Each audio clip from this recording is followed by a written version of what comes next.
Good evening, everybody. Thank you very much for joining us today. It's a lovely, lovely Monday evening. Hope you're having a wonderful day. Thank you very much for being here. And second day of the month of March was the first. March. Happy new May this month beyond your wildest dreams. May you march forward and may you do well in order to lay your hands upon. Thank you very much for being here. Good evening once again across all platforms on TikTok, on YouTube, Facebook, Twitter, and Twitch. Please, let's continue power tapping on TikTok. Thank you very much for 7.2k likes. I really do appreciate it. But we've got to keep power tapping. So if you're on TikTok, please power tap. Let's like, let's share the live. You or on Facebook, please like and share as well. If you're on Twitter, kindly like and repost. We're going to have a great time today. All right. So let's quickly do what we have to do so we can dive right into the session. All right. Thank you, Free Spirit.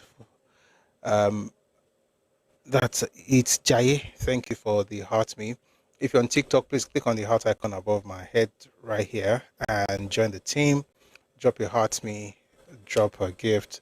These things help to push the live to the FYP.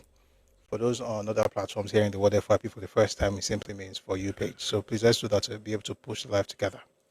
Thank you very much.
So you mean I'll be muted all this while? Oh my show. What's this sorrow? Good evening, everybody. Thank you very much for joining us today. Lovely, lovely to have everyone join us. This is the first. Okay, I think you heard all that bit, Abby. Like, it's the first session in the month of March. All right, so I was saying that if you're on TikTok, please like and share the live. And also, please click on the heart icon just above me here and drop your heart to me so we can push the live together. If you're on YouTube, on Facebook, thank you very much for being here. Please like the live and share as well. If you're on YouTube, all you have to do is just double tap your screen. That way you have liked the live. These things help to push the live to the FYP. Thank you very much for your support. I was asking, while I was muted, I was asking if everybody had a wonderful weekend. I had a great one. It was pretty good. I hope you had a good one as well. So we're going to continue our series today, the arrest of Chief Obafemi Awolowo. So Awo on trial, the arrest of Chief Obafemi Awolowo part 2. That's what we'll be discussing, but that will be after the news.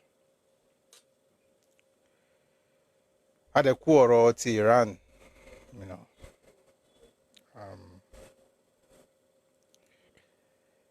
don't know what to say,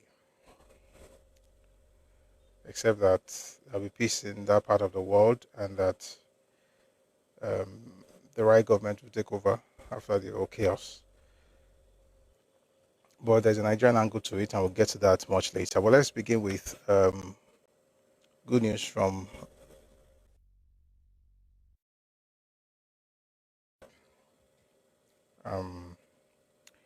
and different people have sent goodwill messages and tributes to Baba, and one of them happens to be the President Bola Ahmed Tinubu, Something yesterday. calls a tribute to Pastor Enoch Adeboye on his 84th birthday, which is actually today, March 2nd, 2026.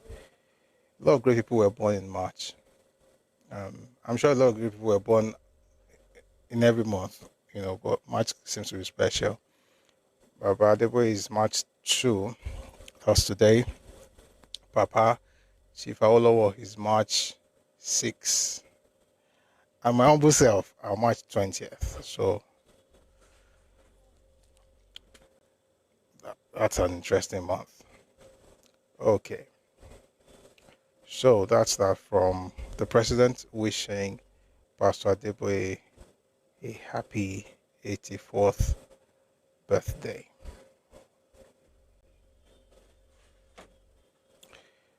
There was drama earlier today. Should I call it drama or just an interesting exchange between the FCT minister, Nyesom Wike, and the media? And I think we have to listen to the exchange and also some of the things he was responding to. In this case, the FCT senator on the Labour Party, that's Senator Ereti Kingibe. We'll get to all of that moment. I'm just trying to tell you some of the things we're going to be talking about. But something happened this morning actually. So let's start with that one. Then we'll go to Nyesom Wike. Please don't stop our tapping on TikTok on 8.3K. Consider Preventers, thank you very much for your support. I really see you there. Thank you. All right, so let's get into this. Wiretapping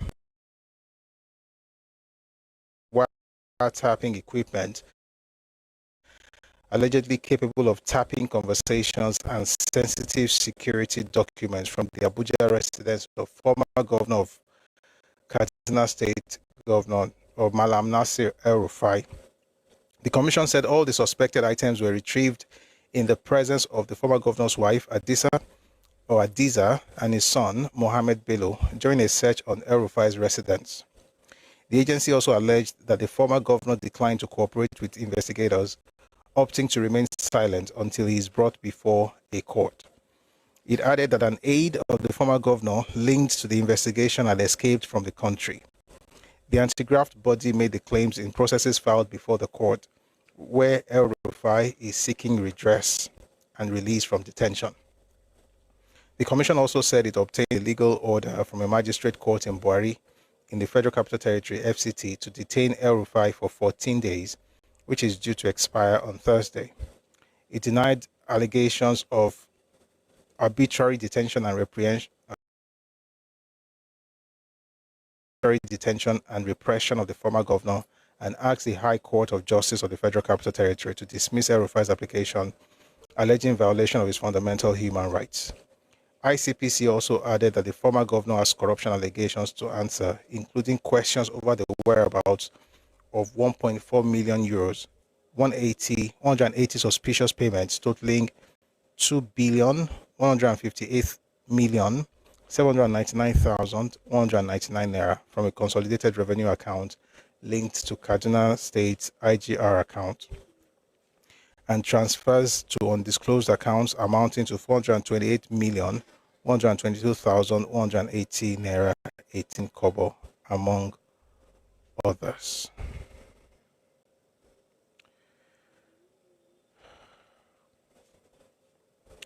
When I saw this news this morning, I was just asking the question, what on earth made this man say what he said on that Arise interview? During the Arise interview, like, what made him say it? That they were eavesdropping or they were listening in on the calls. a tapping into the calls of the National Security Advisor. The crazy thing is that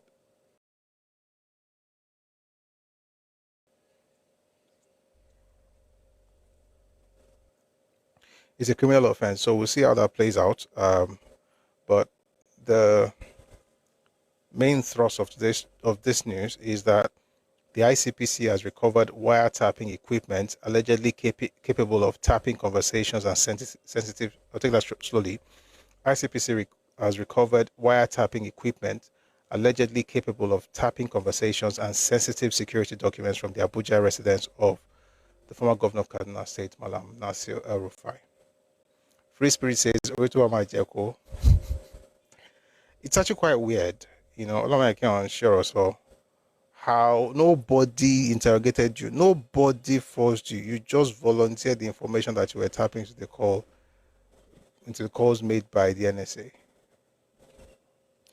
All right, I'm going to move away from that and listen to the interview. Someone says, Asoro Sobuto ni akoba daba Ọlọ́run má jàre àmì o. Ẹ̀kan ní èdè ni Ọlọ́run má jẹ́. Because nígbà yìí wọ́n ṣèyàn wọn ò fi. Wọn ò gbé ìbọn sí ẹ lórí ọkọ̀ àìdè lanu ó dẹ̀ bẹ̀rẹ̀ sí sọ nǹkan tó o ṣe tán béèrè. Number one, ọlọ́mọ ìka ṣe nǹkan tí ò dáa. Number two, ọlọ́mọ ìka kàn sọ̀rọ̀ bá rẹ̀ lẹ́sẹ̀. You can actually get your legs in trouble with your mouth. It's crazy. In fact, you can get the entire body into trouble. May God protect, and I hope he comes out of this predicament where he has found himself. Akin Markin sọ pé ó lọ fi ẹnu wú géètì ni èèyàn sọ̀rọ̀ gan ṣáà ẹ káre.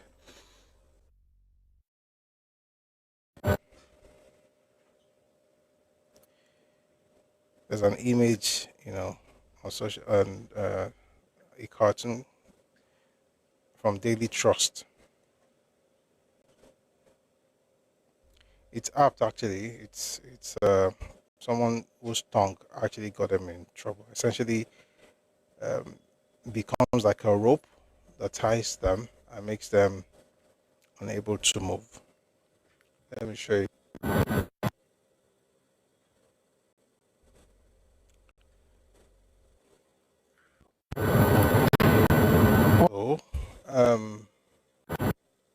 You would expect that the people who went to EFCC with him the other day who were shouting, "You're not going to agree." No, you can't see anybody anymore. You'd expect that you still find them around. But be careful, Sha. No matter how powerful you are, be careful. After God is government. Okay, there are things that we have to be very careful not to say. And may God keep having mercy on all of us. Having said that, let's now go to the FCT minister, Nyesom Wike. Had a meeting with newsmen, and some of the things he said, we just listen to them and we'll have some conversations on this. So let's begin with his take on the last area council elections in Abuja, where he talked about, you know, the parties, how APC lost in Gwagwalada, and so on and so forth. I'd like to take a listen to this, then we'll go into other things much later. Thank you. Please let's part up as we listen. If you're on TikTok particularly, you've got to get the numbers up.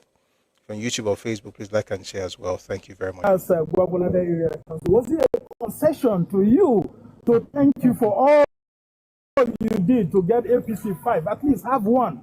What do you mean by concession?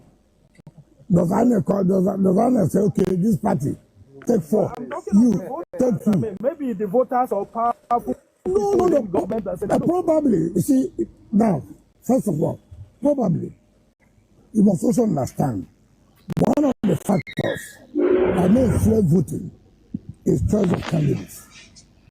You have to be careful about that. There are things I don't want to say here, but I do know that the APC candidate that was selected or that was nominated or flew the flag of the party, that was a problem. And that was a problem. Abdullah Ganduje, who is alleged to have imposed someone. I didn't know you You are the one telling us. Because Mr. Minister, I heard you were angry about that nomination. I'm angry because the APC to choose who will be a candidate. But I know, first of all, I have the privileged information by my position. And I do know that people may have expressed mixed feelings. But what I'm trying to tell you, that the choice of candidate is also a factor in any election. It may not have been last time, but does not mean to not be now. Or if it does not now, does not mean to not be tomorrow. People must understand this. And we must not always think that, oh, take it for granted, or to continue to be like that.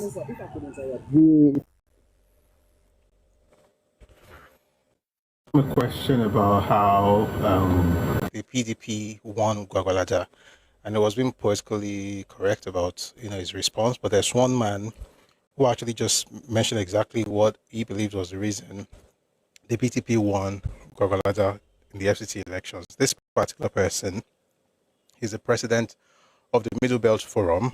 His name is Bitrus Pogu. We're going to listen to him and then we'll go back to the FCT minister. So take a listen to this gentleman who tried to explain how the APC lost Gwagwalada and why PDP won. Take a listen. Minister of FCT is the Minister of FCT is somebody who represents the APC in the FCT. But of interest is what happened in Gwagwalada. The APC, for whatever reason, fielded a Fulani man who is not from here in Gwagwalada. The Bagis and the natives decided it is not party now. It is us and we need our representation. And rather than voting for APC, they all went for PDP, and therefore PDP won. Now this is a message to Nigerians. If proper electioneering process takes place, you will see the right people coming into office. So clearly, it has something to do with ethnicity. You see, in this country, we will all learn.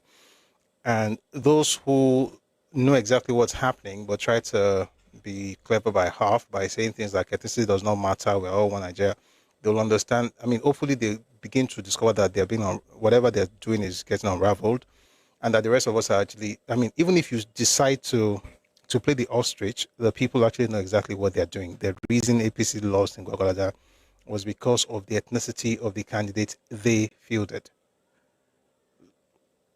Plain and simple. Okay, the people wanted to choose somebody that looked like them, that spoke their language, that understood what they were going through, and then they, of course, I'm sure they will want to be good or want to be fair to everybody else, right? Whether you are indigenous or non-indigenous, but as far as representation is concerned, they want it to be one of their own. This is Abuja. So when people start talking about Kiniko is cosmopolitan, I mean, Gwagwalada it's definitely of FCT, and Gwagwalada has so many people living in there, right? You have different ethnicities. That's where the University of Abuja is. So people are making it very clear that they want to represent their own land. I say this specifically to make sure that Yoruba people are hearing, to understand the fact that let nobody gaslight you with all these things of you're a tribalist for talking like this.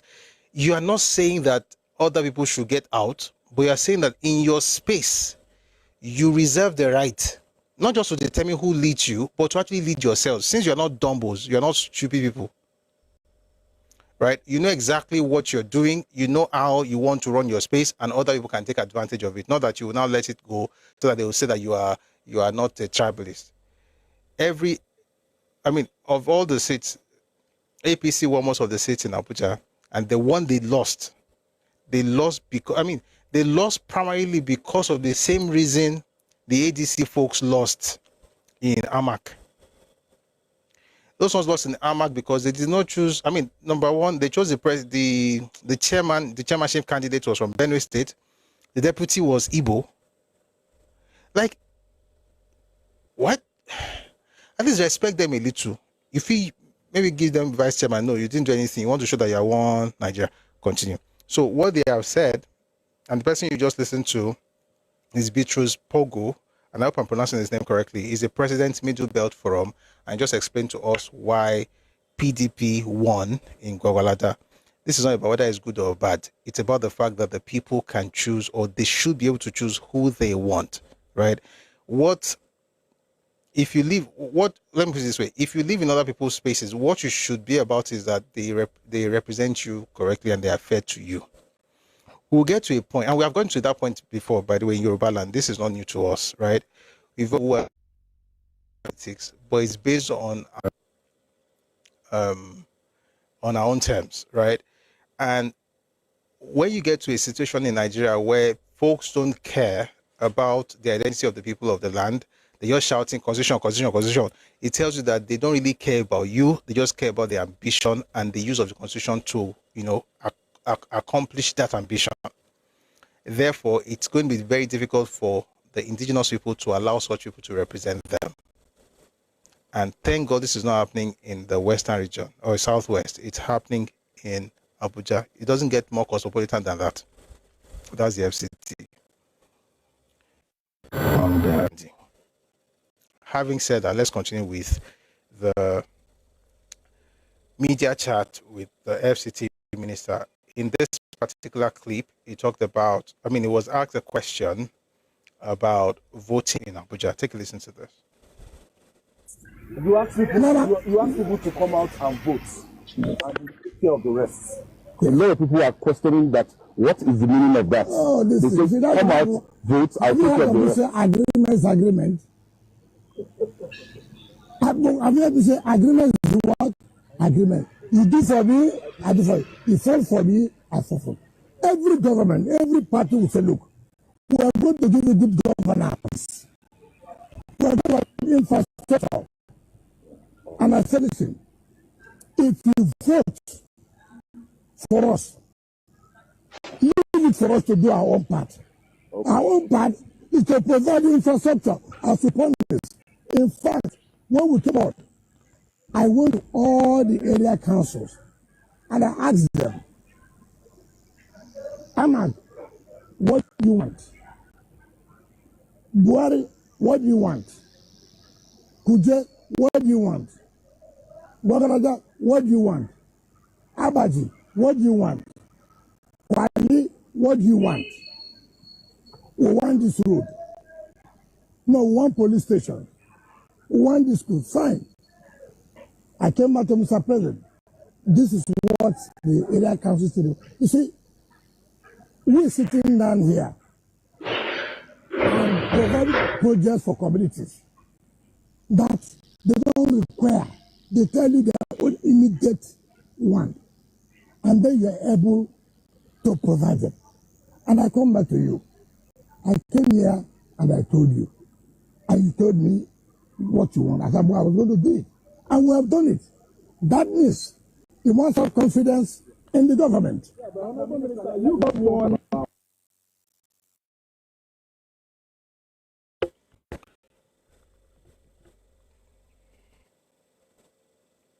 Someone on TikTok says the adage politics is local what played out in Gwagwalada. I agree. Meanwhile, before we move on with this whole thing of what he did in Abuja, there's something I would like to. I think I should come back to this later. It's something about ethnicity. So somebody had Amadazu just said it. Rupert Lowe actually said something. Right, he's one of the MPs in the UK. I said something about ethnicity. He said, let me just begin this part where he says, if I moved to Japan and lived in Japan for decades, speaking the language, integrating into the society, contributing to the economy, would I be ethnically Japanese? No, I would not. I would never pretend to be. Nor would that apply to India, Thailand, Mexico, Denmark, or anywhere else. So why is England different? Of course, there's an English ethnicity. I'm entirely bemused by how so many argue against that. It is just a fact. Politicians who say otherwise are cowards. This is painfully obvious. Restore Britain's position is clear. English ethnicity exists. It is the only sudden data point that the government collects on anything. Of course, someone who is not of that ethnicity can be British, obviously, like I always say, but thank God we are listening to them say it themselves. Of course, someone who is not of that ethnicity can be British, obviously, but it equally does not mean that the English ethnicity is imaginary. Those two things can be true at the same time. I got in trouble years ago for suggesting that the footballer Paul Pogba was French, but not ethnically French. It's insanity. That is just a factual position. Common sense, clearly. Separately, Restore Britain has said from the very start, owning a British passport does not make you British. We have seen how lazily those documents have been frittered away. Holding that piece of paper does not automatically make you British. We are very clear on that. Is the Egyptian lunatic Alaa Abdel El Fattah British? He has a passport. Restore Britain says no. No, he is not, and he should be stripped of that paper and deported. Being British encompasses so much more than that. It means so much more than that. It is not simply a piece of paper. It is culture, shared beliefs, patriotism, language, a common understanding of what is right and wrong. That has nothing to do with ethnicity, obviously.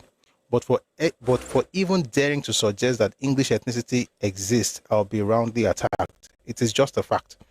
Every other country in the world manages to acknowledge ethnicities exist. I'll say that again. Every other country in the world manages to acknowledge ethnicity exists without descending into hysteria.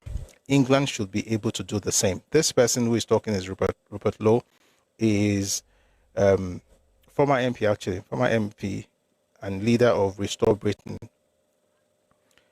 Now, when he put this message out, Elon Musk then said something about what Rupert Lowe had put out. He said, if ethnicity exists at all, which it obviously does, then English is an ethnicity. This is a simple statement of fact. It is possible to be culturally English or French or Japanese and so on, but ethnically be different. The first is software, the other is hardware. This should not be licensed to be cruel or unfair to people of a different ethnicity. I believe we should be fair to all ethnicities, but not pretend that one or another does not exist. So this is what I had to say on both what Rupert Lowe and Elon Musk said. Those whose idea of unity is erasure or forced sameness need to understand this basic concept.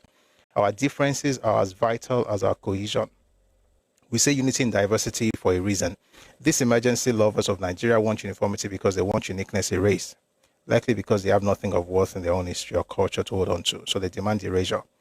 You don't build a nation by deleting the architects, you build it by respecting the ethnic blueprints and the substructures that hold the weight. Every Nigerian must understand this, particularly the detribalized crowd, whose idea of nationhood is building a skyscraper on a swamp without a foundation because they hate Nigeria's ethnic components and differences. But no nation is built that way unless the goal is conquest. What's me of all this Turing Abuja just a minute ago? That in a country, right, even when you have a general identity, people will still hold on to their ethnic identity regardless of the national identity. So you can be Nigerian. And I've said it here several times that all of us here, unless of course you are ethnically British, all of us can qualify to be British at some point. But I doubt if any of us can be ethnically English.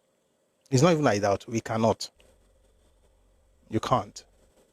I mean, if you marry an English person, if you give birth to an English child, but you as a person, unless you are marrying to the ethnicity, but it's not citizenship. It's about indigeneity. And that's what we are being taught in Abuja. And that's what your Bible should also understand. And for some reason, and this is what I noticed, I think people, I don't know if they act like they can't do it or they're actually incapable of being able to hold two thoughts at the same time. That you can be the citizen of a nation and not be the indigene of a space. And that if you're the indigene, you're automatically a citizen of the nation, but that does not mean that everybody has the same right in your space. And what Elon Musk is saying is that we're not saying use this as what's the word now, a crutch, or as an excuse to deprive others of stuff and be unfair to people. But you've got to be proud about your space and be able to own it without anybody shouting, hey, tribalist. And by the way, I don't even care so much about what others say, like I do about the folks inside who are not thinking correctly, who assume that their brothers are tribalists for saying that this is how things should be done in their space. Anyway, we are learning from Abuja. All of us will learn. And there's nothing wrong with what they're doing in Gwagwalada, by the way. It's just a way of life. It's a way of man. It's nature. All right. Like they say in the Middle Belt or in Niger, they say, Chairman, FCT Minister Nyesom Wike said, I've said agreement is agreement. You do for me, I do for... Why do people in Port Harcourt like to talk like that? I've noticed a number of them. They expect you to finish their statement for them as if you're in class. Agreement is agreement. You do for me, I do for... Let's listen to that one more time, then we'll go to the interview. The stuff he said about Ireti Kingibe. Take a listen again to Nyesom Wike. You ask people, you Lost. you ask people, you ask people to come out and vote, and you take care of the rest. A lot of people are questioning that. What is the meaning of that? Oh, They say, come out, vote. Agreement is agreement. Have you ever said agreement is what? Agreement. You do for me, I do for you. You fall for me, I fall for you. Every government, every party will say, look, we are going to give you good governance. We are going to give you infrastructure. And I said, listen, if you vote for us, leave it for us to do our own part. Okay. Our own part is to provide infrastructure as we promised. In fact, when we came out, I went to all the area councils and I asked them, Ahmad, what do you want? Buhari, what do you want? Kuje, what do you want? Gwagwalada, what do you want? Abaji, what do you want? Kwali, what do you want? We want this road. No, one police station. We want this school. Fine. I came back to Mr. President. This is what the area council is. You need to ask those people what exactly they want. And when they tell you what you want, you give it to them. Agreement is agree. Port Harcourt people are something else. I like the way they do that, call and response. You do for me, I do for you. Anyway, while I was talking about that, I mean, there was also a question about his relationship with the senator representing the FCT, Senator Ireti Kingibe. And this is what the FCT minister had to say about the lady. Take a listen, please.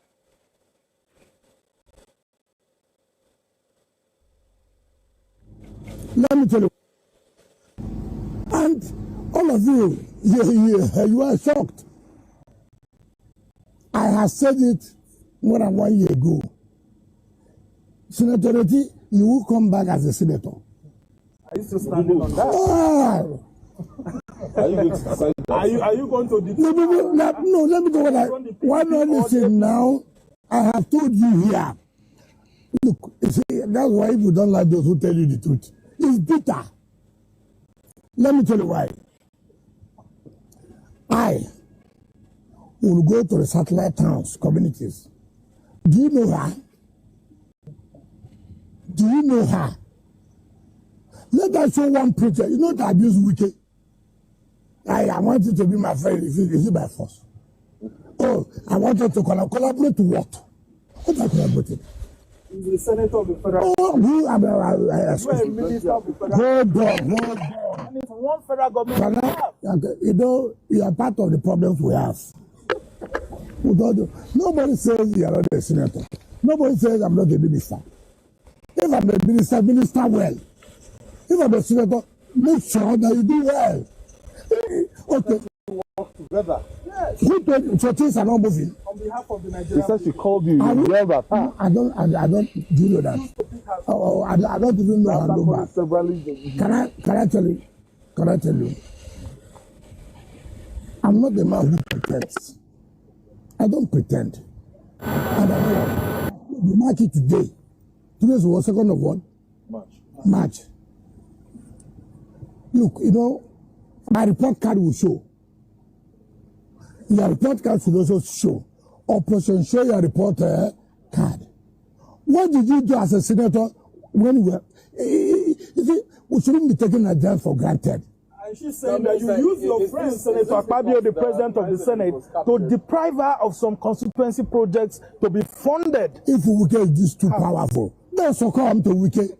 Everything, you don't sleep well is Wike. If you are sick is Wike. The president. Okay.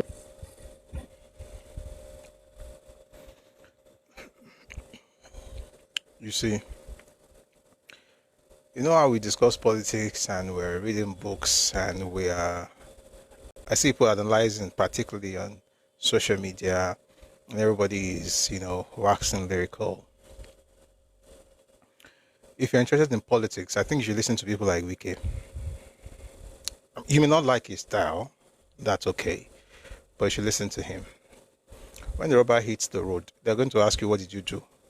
Nigeria, they don't even remember that senators, their job is to be making laws. Nigerians don't care. They'll be asking for constituency projects. You better have something to show.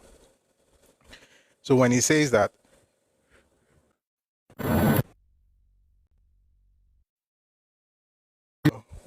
what audacity, on what basis are you saying that? Are you the one that will determine who will vote for her and things like that? And then he explains, show me, Operation Show Your Report Card. I don't know who is going to say that, Wike did not do well, as far. So if he's recommending people based on his report card, you have to have something to show to trump whatever it is that he accomplished, so that you'll be able to actually get listened to. So I'm saying that, all the best to all the people who want to become senators, including Senator Ireti Kingibe. But Wike kind of has a point in here. But this goes way back. Last week, just before the election, the senator was on Channels TV. That's Senator Ireti Kingibe, and this is what she had to say about the FCT minister. Take a listen. It must be Mr. FCT minister that the FCT minister has a power to enforce. If there are security issues, the Mr. FCT minister cannot wake up and decide he picks a day and say nobody should move around in FCT without any explanation. So you're against the preventive measure that a government, an authority within the city says to avoid any kind of violence, insecurity ahead of the election, so people can move freely. You are against such. It's like measure. saying you're arresting me to prevent me from stealing in case I want to. Is this a case of arrest? No, because you are saying to prevent any kind of violence. FCT is not known for violence during elections. It's not our style. Show me how many of it you've seen. Maybe primaries, but definitely not any sort of election. Why are you accusing the minister of authoritarian tendency? Are you accusing the minister of deliberately undermining democracy? Of course, it is clear. Every organization, even regular people, if you go on everywhere, you hear people complaining. People have sent me texts, ECOWAS parliamentarians, that are you just having only local government elections? What's this? We go to other countries. He doesn't also understand. It makes us look bad. So many people are coming in here to say, oh, we can't move around. We have to say, what's going on? Oh, they're having local government elections. Have there been any problems? No. Even during the campaign, fighting on.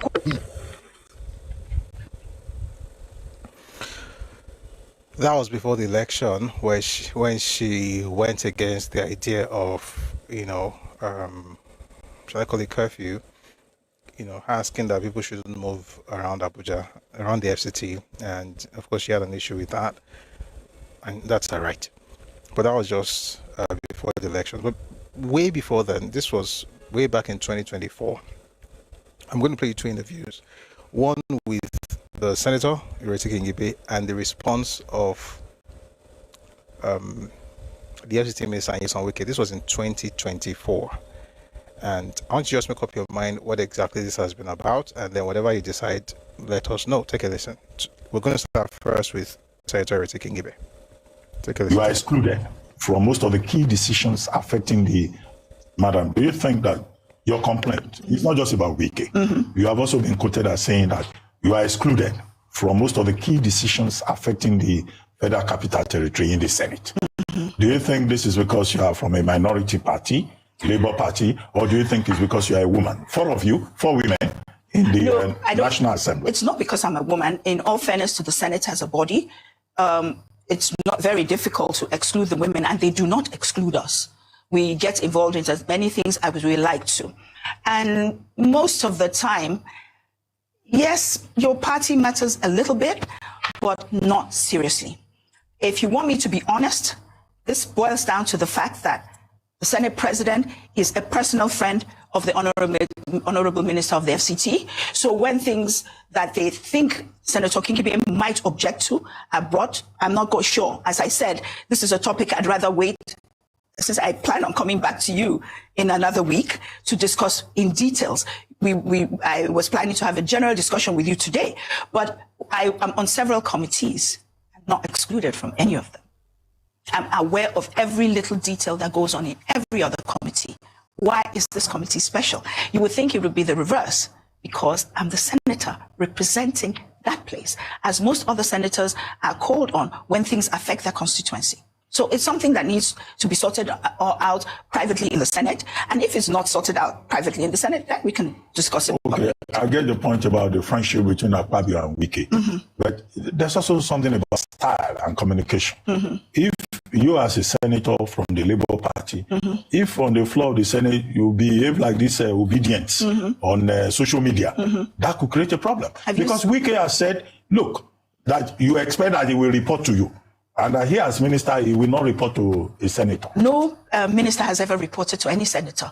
If you look back if you look back several years, most ministers and the senators don't even usually come from the same party. But they work in synergy. Synergy is the key word. Reporting to anybody does not arise. And our proceedings in the National Assembly are recorded. Being cantankerous or disorganized is not my style. In fact, I think I have been quieter than I normally am because I was studying the Senate and the dynamics of the place. So I doubt that it has to do with my style, but if it is, you can look at the Senate proceedings and advise me because they're all recorded. Okay, but I mean, you say key decisions mm-hmm. affecting the FCT. Mm-hmm. What are your own priorities that you think have not been addressed in the best interest of the people of the Federal Capital Territory?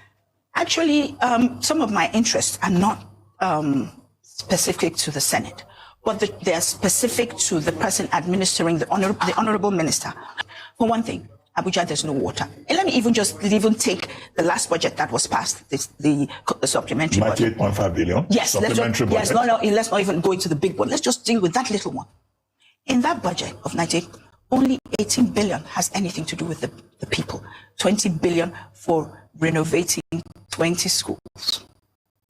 Now, everything else, we're building a road to EFCC, or another one to DSS, and all those things. Please, with all due respect, those roads may need renovating. Maybe the road to the presidential wing all need work. I am saying that for an impoverished nation, for a territory where insecurity is so high, a few days ago, I live in Maitama. My God, just walking down the street was hacked. This is in Maitama. Just shows you the level of insecurity. We have so many issues and we don't have the funds to do them. So in the bid to prioritize, I think that the needs of the people, that is the majority of the people, healthcare, education, security, and water as basic as water, we do not have. So I'm not saying that those things, we can do them when we are more liquid, but we are not. Those are my issues. So for another thing, okay, some of these things, maybe the local government, like the markets I'm complaining about, the local government needs to take care of it. But in the honorable minister's predecessors, he would join hands with the National Assembly and tell the local government chairman, you've got to do this, you've got to do this. So him alone against the rest of us, he will do them. But when everybody is working in silos, the people of my constituency suffer. That's the truth. All right, so that was the Senator Erete Kingibe, and guess what? The Minister of FCT in Zonwike had a response, and this is what he had to say. Take a listen, please. Again, this was back in 2024, right? Just to tell you that whatever you heard today, I mean, during the media party, that wasn't the first time they were having like a ping pong of words. Take a listen to this. Yes,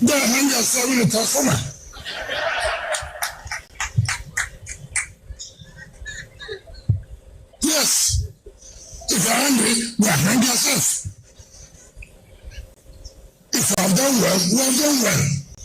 If I've not done well, we have not done well. And we're proud to say, in this short time Mr. President appointed us, now we have done well.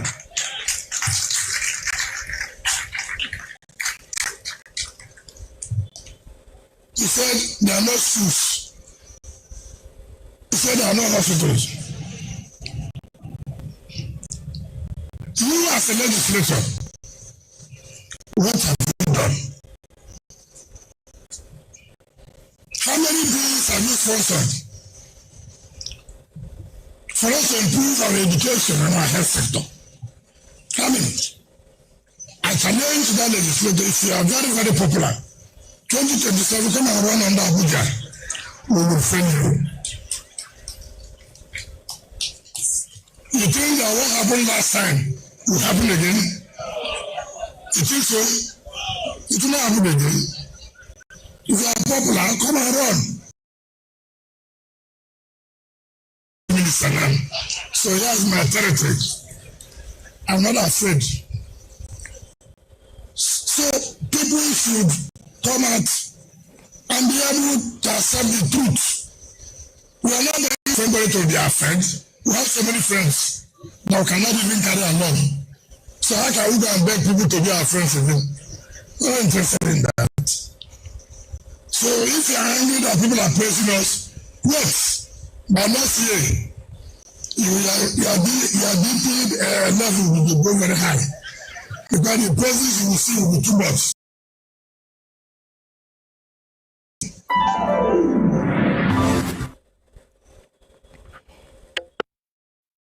All right, so that was his response. Saying is that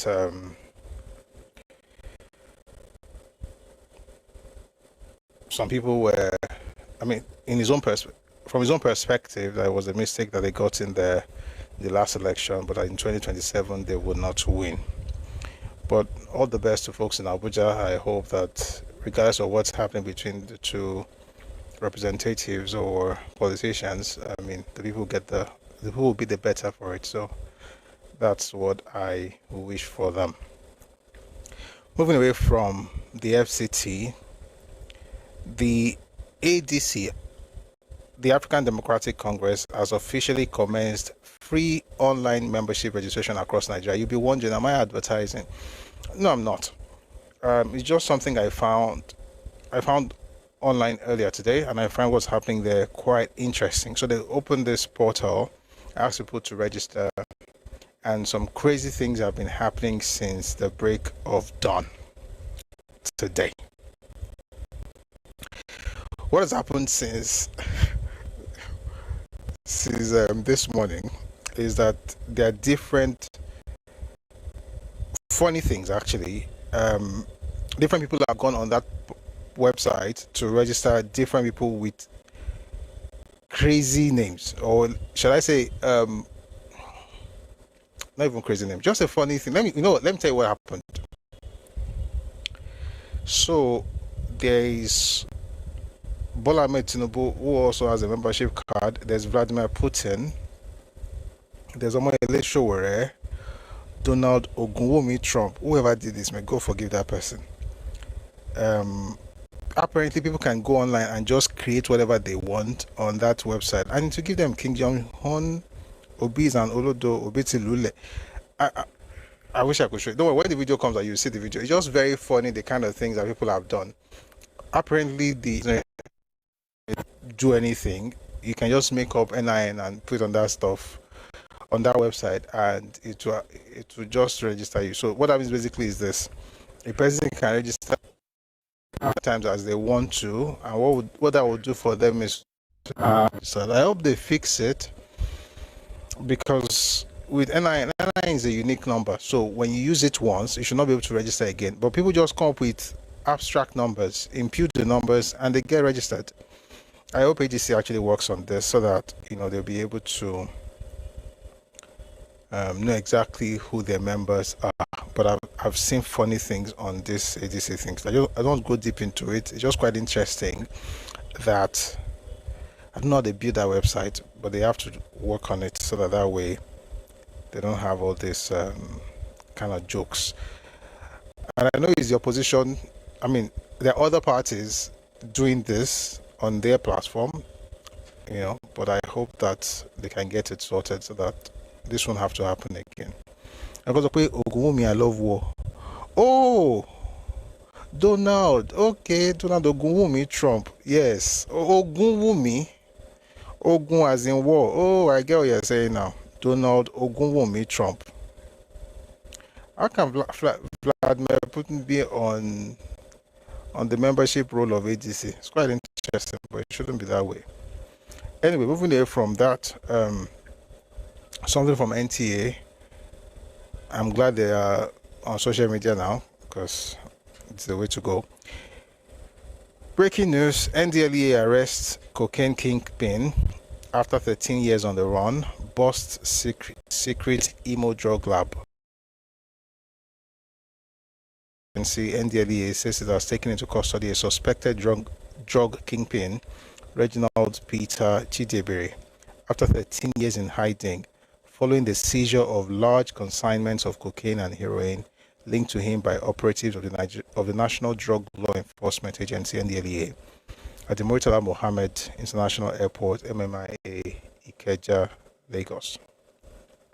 The drug lord was first arrested in 2013 over the shipment of cocaine into Nigeria and was subsequently arraigned before Justice Ayokunle Faji of the Federal High Court, Lagos, in charge number FHC/L/187C/2923. He, however, jumped bail and went into hiding after the trial judge granted him bail in 2013 and has since remained at large.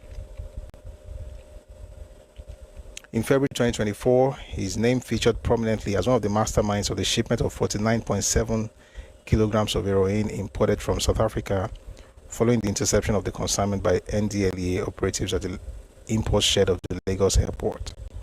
A follow-up operation was carried out on 19th February 2024 at his Golden Platinum Hotel and Suites located at number 1618 Reginald Peter Chidebere Street, Hope Estate, Agor Palace Way, Okota, Lagos. You even have a street named after you. Wonderful.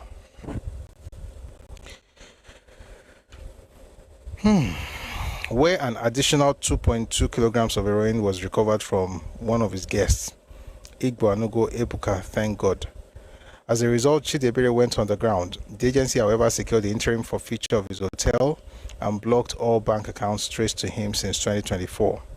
Following these developments, Chidebere could no longer sustain himself in hiding, prompting his surrender to the agency on 13th February 2026, and he has since been taken into custody to face his pending charges, for which he jumped bail in 2013, and fresh charges based on the 2024 heroin consignments linked to him. Meanwhile, NDLEA operatives in Imo State on Wednesday, 25th February 2026, dismantled a clandestine laboratory tucked in Isiozi Obiato, Umaka, Njaba local government area of the state, where 18.4 kilograms of methamphetamine were recovered, along with a large quantity of precursor chemicals and substance and equipment used in production of the illicit substance. It is well. It is well. Let's move away from that to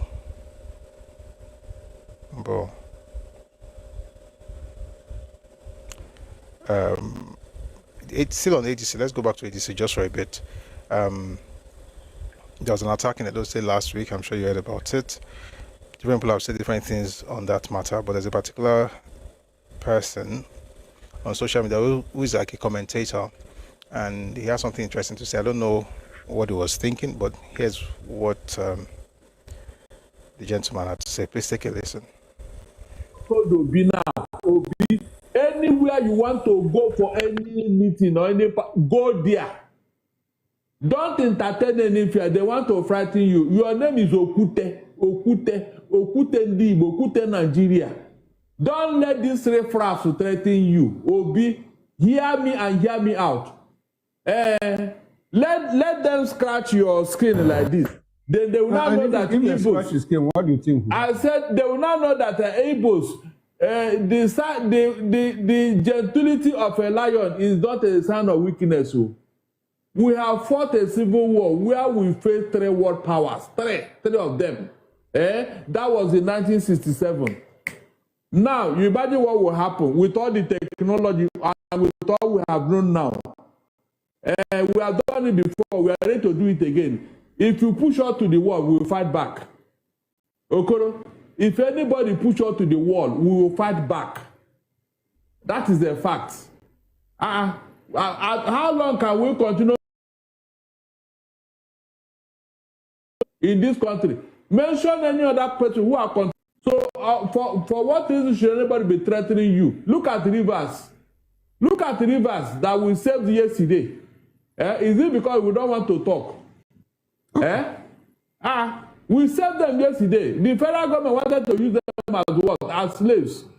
Go and listen to what Ahmadu Bello said. Yes, Ahmadu Bello. In October, 12th of October 1960, that 11 days after our independence.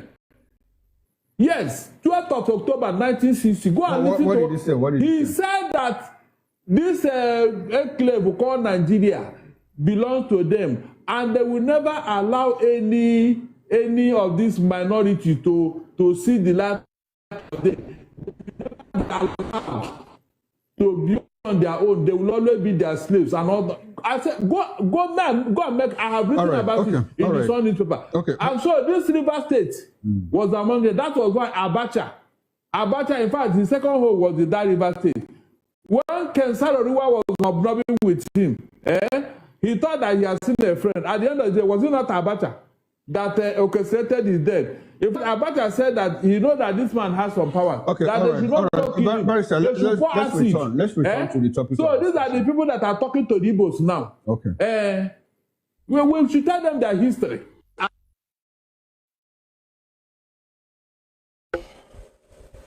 I just don't understand how you can have a culture where falsehood is so platformed such that regardless of your station in life, regardless of your status, everybody has to mouth the same ridiculous narrative. Number one, what happened in Edo State last week, that was terrible.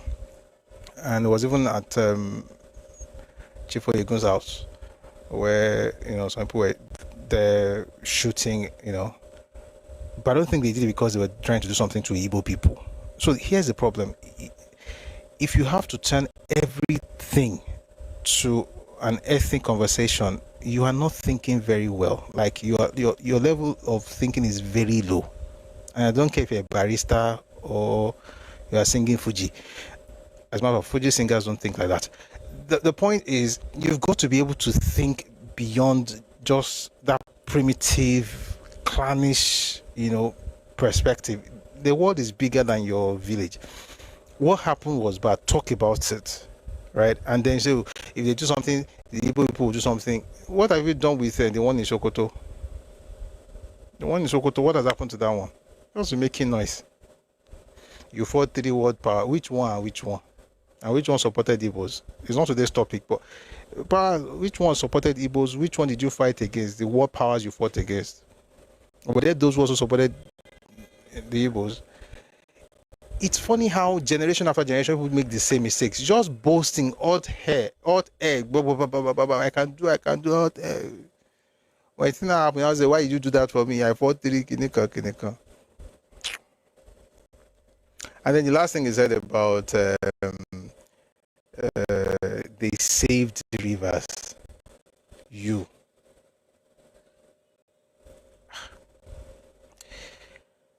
I think Nigerians should we need to actually begin to put out the history of what happened, because these guys will just talk like and you know the funny thing, they'll tell you go and verify. There's nothing to verify. Oh. Number one, the statement has been credited to Ahmadu Bello. The jury is actually out on that because we don't know whether he said it or not. But let's even assume he was saying it. The context and the people he was talking about was not focusing rivers. The context, if that statement was correct, was the middle belt. But how did you save rivers? Even if it was rivers, how did you save rivers, people? It's all this arrogance without wisdom that gets this clown since I get them in trouble. But they'll be fine. Meanwhile, there's something happened over the weekend. I think it was on Friday. I just thought I should listen to that before we go to other things. No. We'll come back to that later. There was a video that trended over the weekend, and it was of Okute. Is that what they called him? He said, Okute, you are Okute. The Okute, since I used to think it was Okute or whatever. Anyway, this is what Peter Obi had to say about the crashing food prices in Nigeria.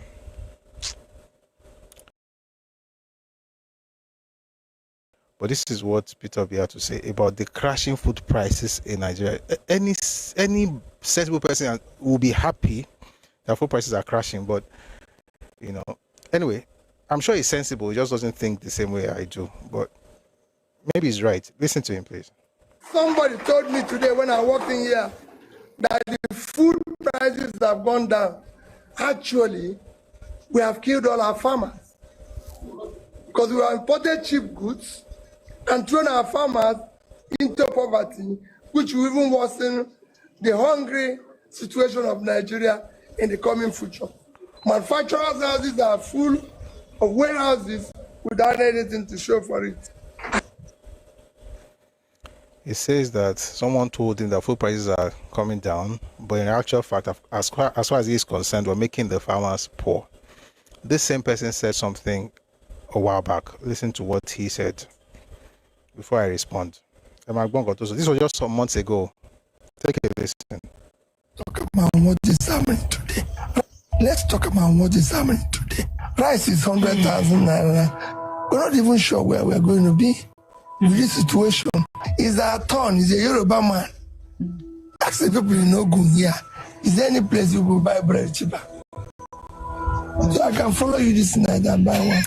Countries. I heard somebody told me today when I walked in here that the food prices have gone down. Actually, we have killed all our farmers because we have imported cheap goods and thrown our farmers into poverty, which will even worsen the hungry situation of Nigeria in the coming future. Manufacturers' houses are full of warehouses without anything to show for it. Thank you for that gift, Tigel. Thank you so much. So here's the thing. A few months ago, you said rice was 100,000 naira and that, they said they wanted to have a Yoruba president, which, by the way, is quite weird for somebody who wants to become the president of Nigeria, throwing ethnic jabs.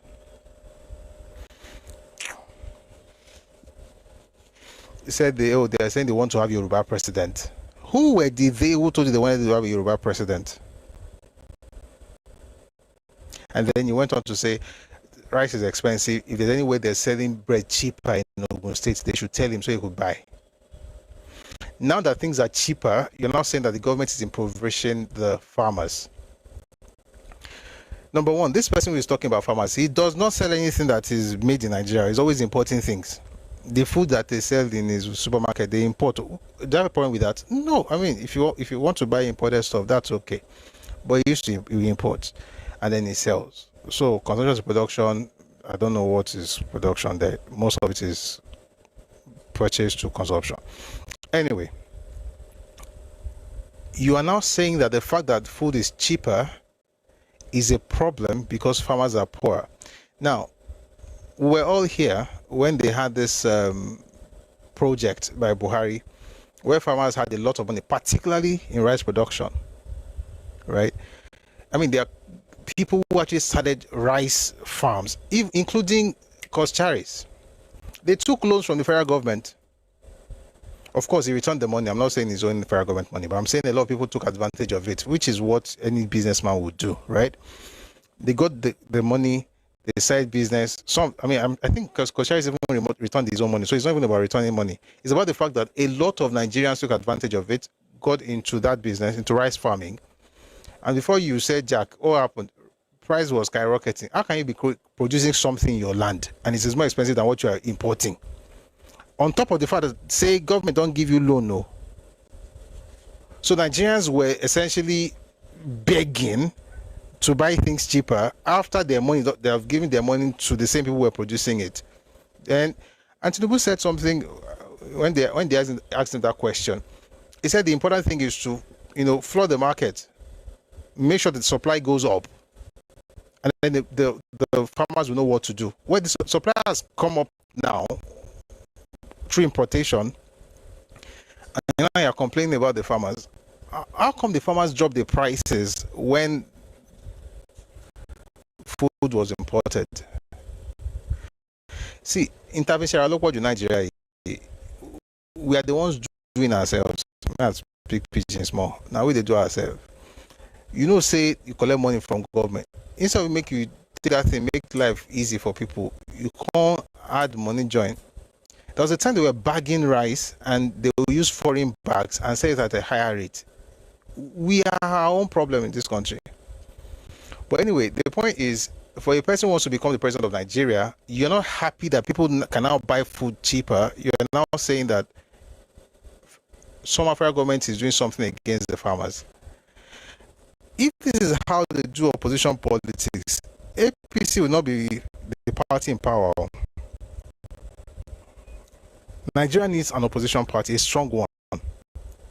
As a matter of fact, I believe that APC needs a strong opposition party. They need to be able to hold their feet to the fire, like get them working. This is not opposition party. This is just a joke. Where nothing the government does is good. I mean, I read the news yesterday where the former president was talking about how the stabilization of the naira was a good thing for the economy. Like the president, it does not mean you're not going to criticize him for it's unnecessary. There's a video I found last week I wanted you to listen to. I found it again. Good. Someone says, so 28 says he thinks he can blackmail us like they did in 2023. People are awake now. Everybody knows exactly the kind of game that they played. Everybody knows now. By the way, I just don't know what he was thinking when they said they wanted the Yoruba president. Go around Ogun State and tell me if bread is cheaper. How can you talk like that? Even local government chairman is very careful, let alone someone who's become president. It's crazy. So 28, good to see you. All right, let's move away from that and visit Warri very quickly. The First Lady, Mrs. Oluremi Tinubu, was in Warri, and this is going to be a bit in Shakiri. If you're a Yoruba person here, this hopefully will help you understand when the Shakiri people tell you that they're Yoruba, you'll be able to understand where they're coming from. And one of the things, what I like about this whole Yoruba Shakiri thing is that it's not Yoruba people shouting, you are our own. They are the ones who have been saying it. They've been saying it for the longest. Right? They've been saying it for the longest. And one of the people that have deprived them of what they really wanted. Interestingly, and the rest of the NNPC goons. And they did that in 1963. If you read the Willings Commission report of 1958, they mentioned that they were Yoruba and that they would rather be with the Yoruba kith and kin. Although nothing was done, so they were, still in the western region. But when the Midwest was going to be created, they didn't want Midwest. They preferred the West, but they were still caught into it. Anyway, like I said, from what the First Lady will say, I want you to see if you can understand anything because she spoke Ishekiri. By the way, the mom is Ishekiri, the father is Ijebu. But please take a listen to the First Lady, Mrs. Oluremi Tinubu. We came on time because despite I'm Yoruba, but Yemigbene Nakuja. Anakujare. I did down me and we should call it nowhere. None. We can rock it nene. But Okwene Naja. Oje. De Moma. Amoka Giboko me. Mogi Shekidi love portion no kamumu bet. Mogi me need.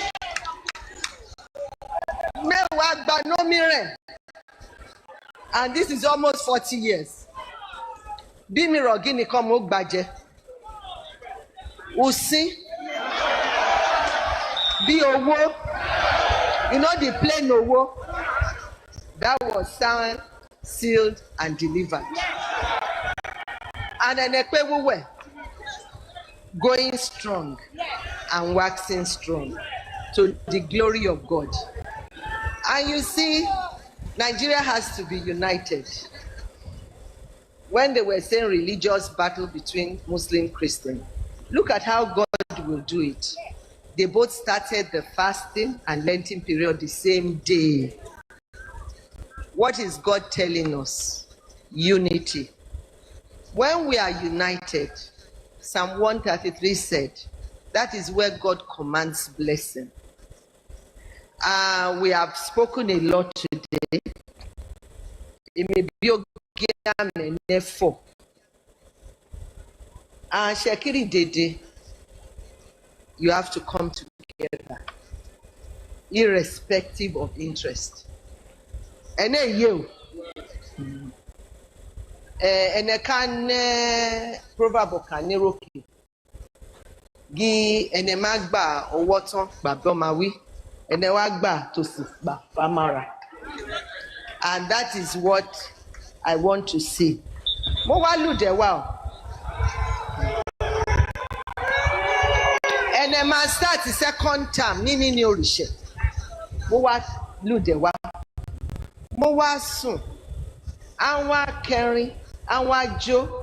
Because each time I just couldn't start crying when I saw the dancers. I kept remembering. I'm 65 years old now, and I kept reminding when I was young and little. The Shekiri culture is something that has influenced me over the years. And whomever I am today stems from the upbringing, the culture, the teaching, and even Mama we not Sheruboko Umagi Kojatamubemi Ubone Gi Onieto Banu de Basheruboko. So and a drop Borishe. From the airport, I'm overwhelmed. For the non-speaking Shekiris, I'm overwhelmed. And I want to thank you. I know you've not eaten and you are still, the energy is there. We've not all eaten. But today is a day of joy, a day of great rejoicing. And I want to thank Ogiami for the title he bestowed on me. They had to rewrite the constitution And I think you have to step down some to accommodate me, because the Shekiri title, you have to renounce other titles. But they had to bend the rules for me and gave me the best title that I can ever think of at Tupaorishe. Ogiame, mo dúpẹ́ o. Mo dúpẹ́ gbẹ́rẹ́. Mo dúpẹ́ bí ìyòlú. Mo dúpẹ́ bí àyàrẹ̀kẹrẹ̀. Olórí, mo dúpẹ́ o. Mo dúpẹ́. Mo dúpẹ́ from all the chiefs that have accommodated this. Orisha Aba Nwuna. And I heard you. They said they have a lot of things they want me to do, to give to Mr. President. But you see, I always give my list, because the little he has done, I didn't influence anything. I didn't. And I'm not the wife that is pushy around a man. He's a man that knows what is right for the people. This pin I have, you know what said? I didn't even know that's what I just put it because it's his picture. He said, let the poor breathe. Okay? The poor has to breathe. And I want to tell Ogiame that all you've said, I'll deliver your message, but I believe God will allow you to do more for the people and for Nigerians. And I don't have to list the appointments, the children of the land. I didn't have to. But you know, it's been a pride to you all that you have a voice. And like I said, Mogi Aenia Sorok. And I came here because Ogiame has given me so much tremendous support since the beginning of this administration.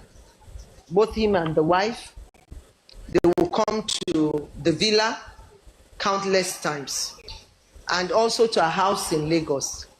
And I told Mr. President, I said, it is high time I came to Warri Kingdom, at least to come and show my gratitude for the support and also to pay my homage to the land. I am glad of the stock I came from, and proud of this culture, and above all, proud of the way you have clothed me today. I would have worn up and down, but it's because I've not been making clothes. You know, it's work every day. So this is not out of disrespect. Up and down, Jolo ka yemi. Wokukuma. Oka Jolo yemi. But the next time, I think, after when we move to the second gear, I will be able to relax. Then I will come with all the, you know, the dressing of a true Shekiri girl. So Modokpe, Orisha Aba Wino, Aotore Alajuene, and Ajawe Uwakari Ogwa, Ewa Wane. Mr. Governor, I thank you. Ukodo, I thank you. Yes, and he is the one going to help me entertain a lot of you, especially the young men. Today, because when I knew I was coming, I said we have to empower the women and young girls in petty trading and all that. So we did a sum of 50 million, which they have started sharing for 1,000 women. But for the men, I've handed you all to Kodo. He has promised. I told him I'm going to announce, but he will know. And the chairman of local government, thank you so much. I want to thank you. I know we didn't do a full protocol. I didn't write any speech, but God will bless you. God bless Delta State. God bless Warri Kingdom. God bless the Federal Republic of Nigeria. Thank you very much. Hello.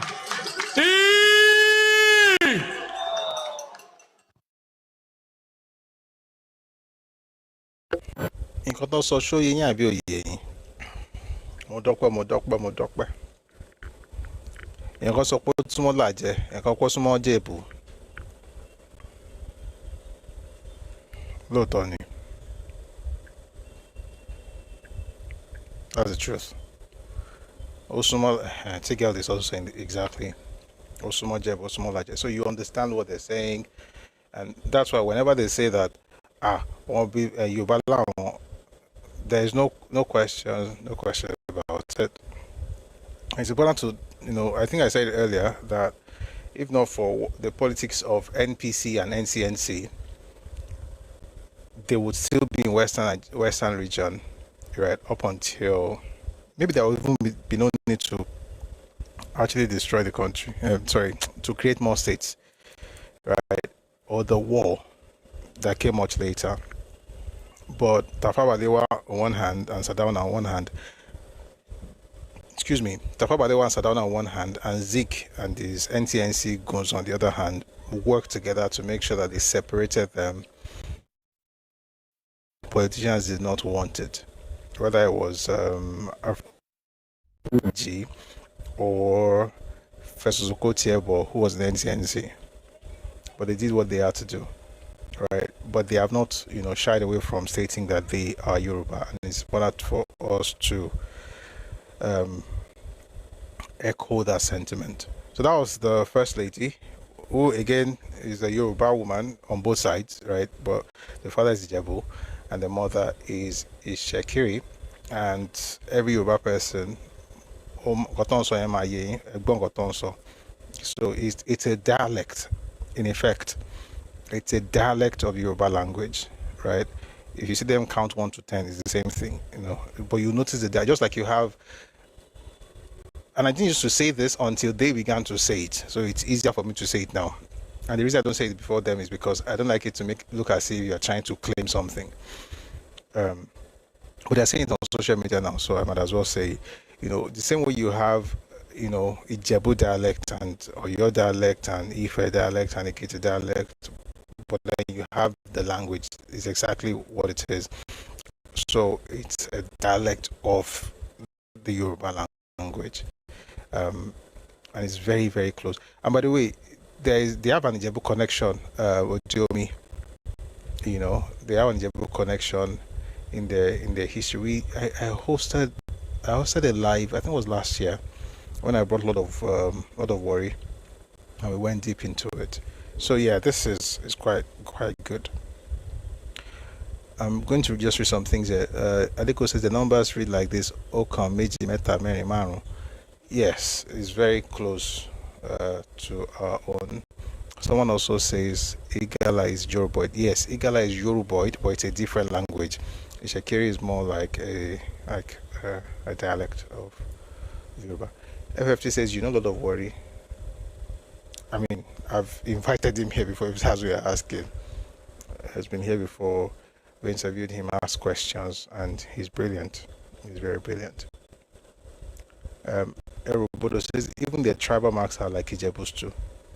They are very close, So that Odiomi connection is there. And also where they are, that location, they are surrounded by their own brothers. So you have the larger, not too far, the Kale, not too far from them. And Loriomi, Ijebu, no Jino. I think the issue we usually have is we think of Nigeria using the express or using the roads. So like, if I want to go from Warri to Ijebu, I'll now have to come, from Delta State to travel through Osun, maybe Ondo State and Ekiti, Osun State, your state. It's not like that, though. It's not like that. If you're traveling from Ondo State going to Osun State, it's not that the Ogun River Basin is right there. Don't use roads to judge, Many of the trade that they used to have in Ife, way back in the 11th century, they will move from Ijebu to Ife. There are many roads that lead to the market, Onokon, particularly if there's water. So with water, it's even different. You cut off all that entity. So we're all family, and it's good to hear Senator Remi Tinubu speaking Ishekiri the way she did. And I like the fact that it was even it was not planned, it wasn't written, extemporaneous. You know, she just spoke right there. That's quite nice. All right, lastly, we're going to listen to one more person, or one more news, maybe more than one person, but starting with one person. One more news item, then we'll bring people up, okay? If you're on YouTube, please like and share. If you're on Facebook, do the same. Thank you very much. If you're on YouTube, all you have to do is just tap on your screen twice. If you're using mobile or touch screen TV, I know some people actually watch us on TV, so if your TV is touch screen, just back. If not, use your remote control. Thank you. For those of us on TikTok, please like the live. Let's get the numbers up. We're going to get to the topic, to the class very soon. Please like the live and let's get the numbers up. And also click on the heart icon to join the team. Drop a heart to me, drop a gift. These things help to push the live. We really need to start giving a lot on TikTok because we need the numbers to go up, numbers of people coming in. All right. Okay, while we're doing that, let's listen to President Trump. This news is all over the place, so I'm sure you know everything happening, but it's important to mention this as well. This is from the Wall Street Journal. President Trump said he had launched a major combat operation to ensure Americans would never be threatened by nuclear-armed Iran. Thank you very much for the gift, Free Spirit. Akin says she spoke Ishekiri fluently. Absolutely. It's quite nice, really. It's quite nice.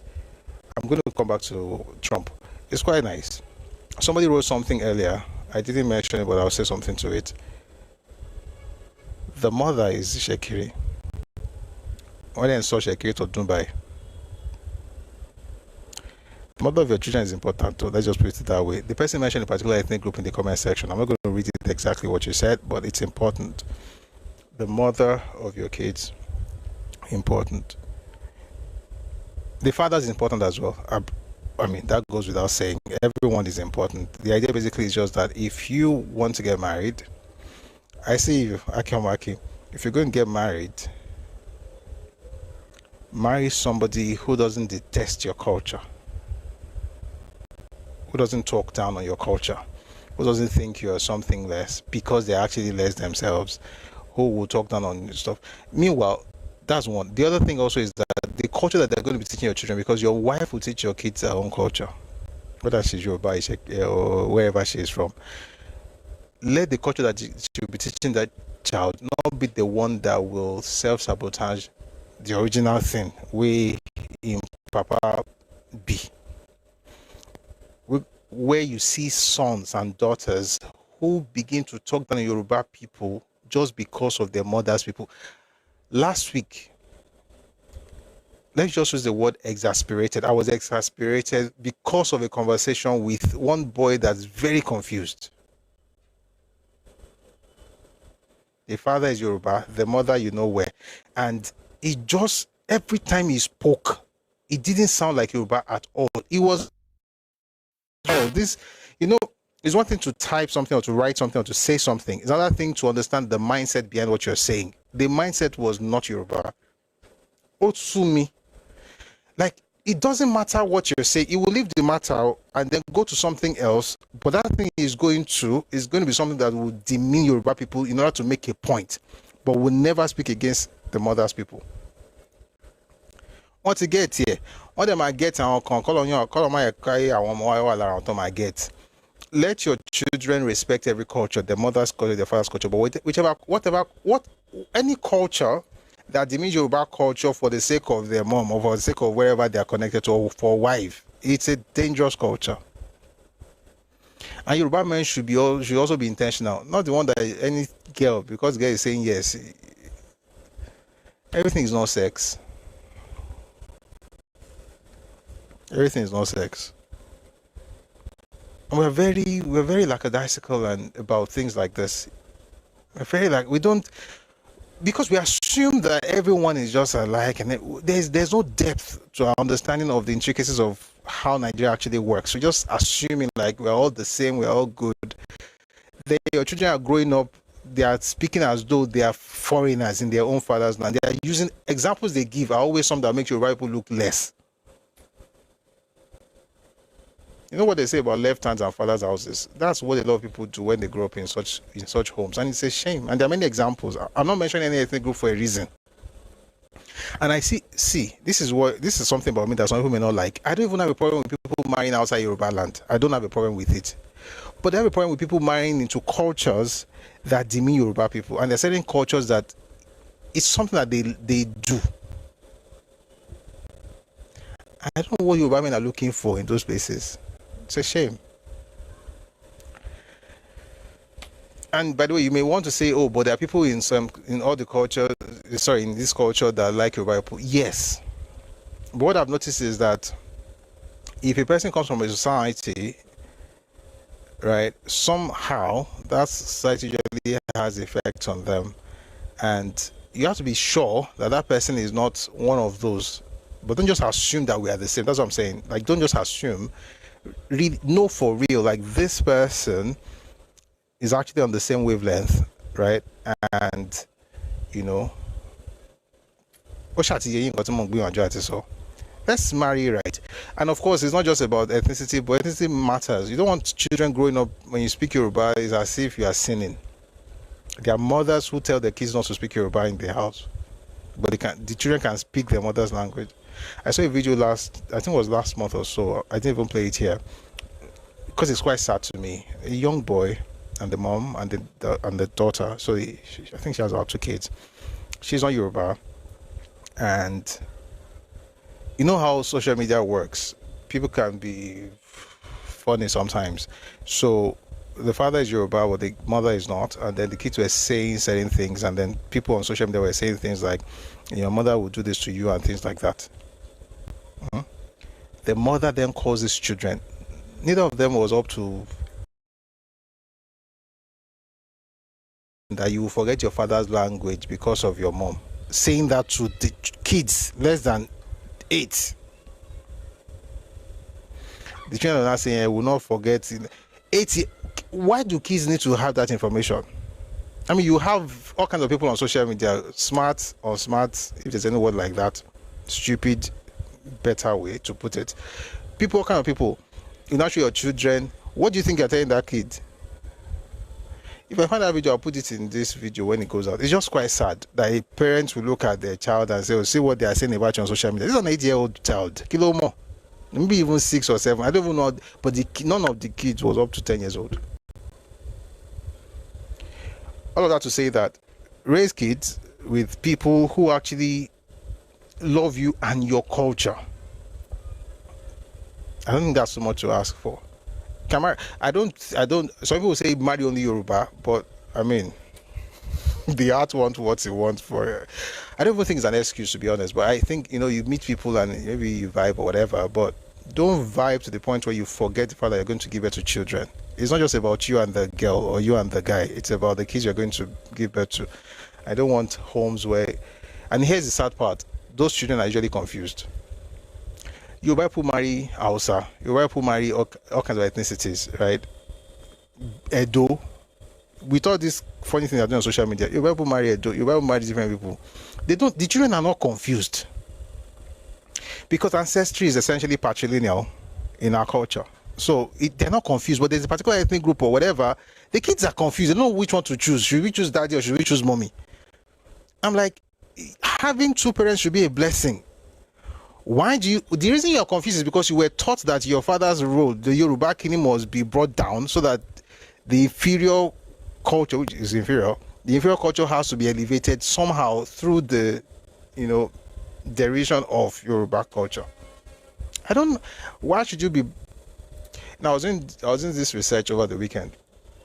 Maybe I'll talk about this some other time. I was just looking at, it was in the Bible though. I was looking at, you know, genealogies of different people in the Bible. A lot of people you know in the Bible that you call, that even the Israelites or the Jews today call, you know, Hebrew, Israeli Jews, heroes, everything. Some of them do not have Jewish moms or Hebrew mothers, but they're Hebrew, and they're not confused. They even fought their mother's people much later. I mean, it happened in some cases.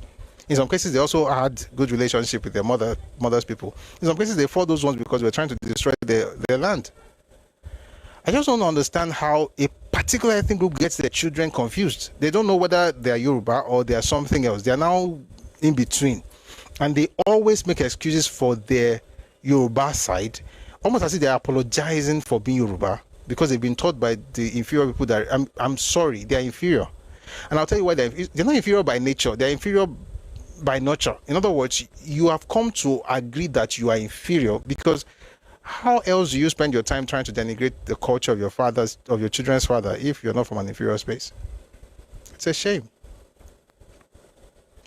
And I'm saying this because a lot of people say, oh, they read Bible. So one went on my page and said, how can you be a priest and talk like this? I'm like, have you really read the Bible?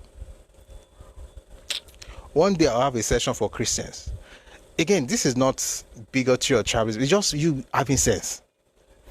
If you read Ezra, there's a time they were, collecting names of people, and they found a guy who went to take the surname of his wife.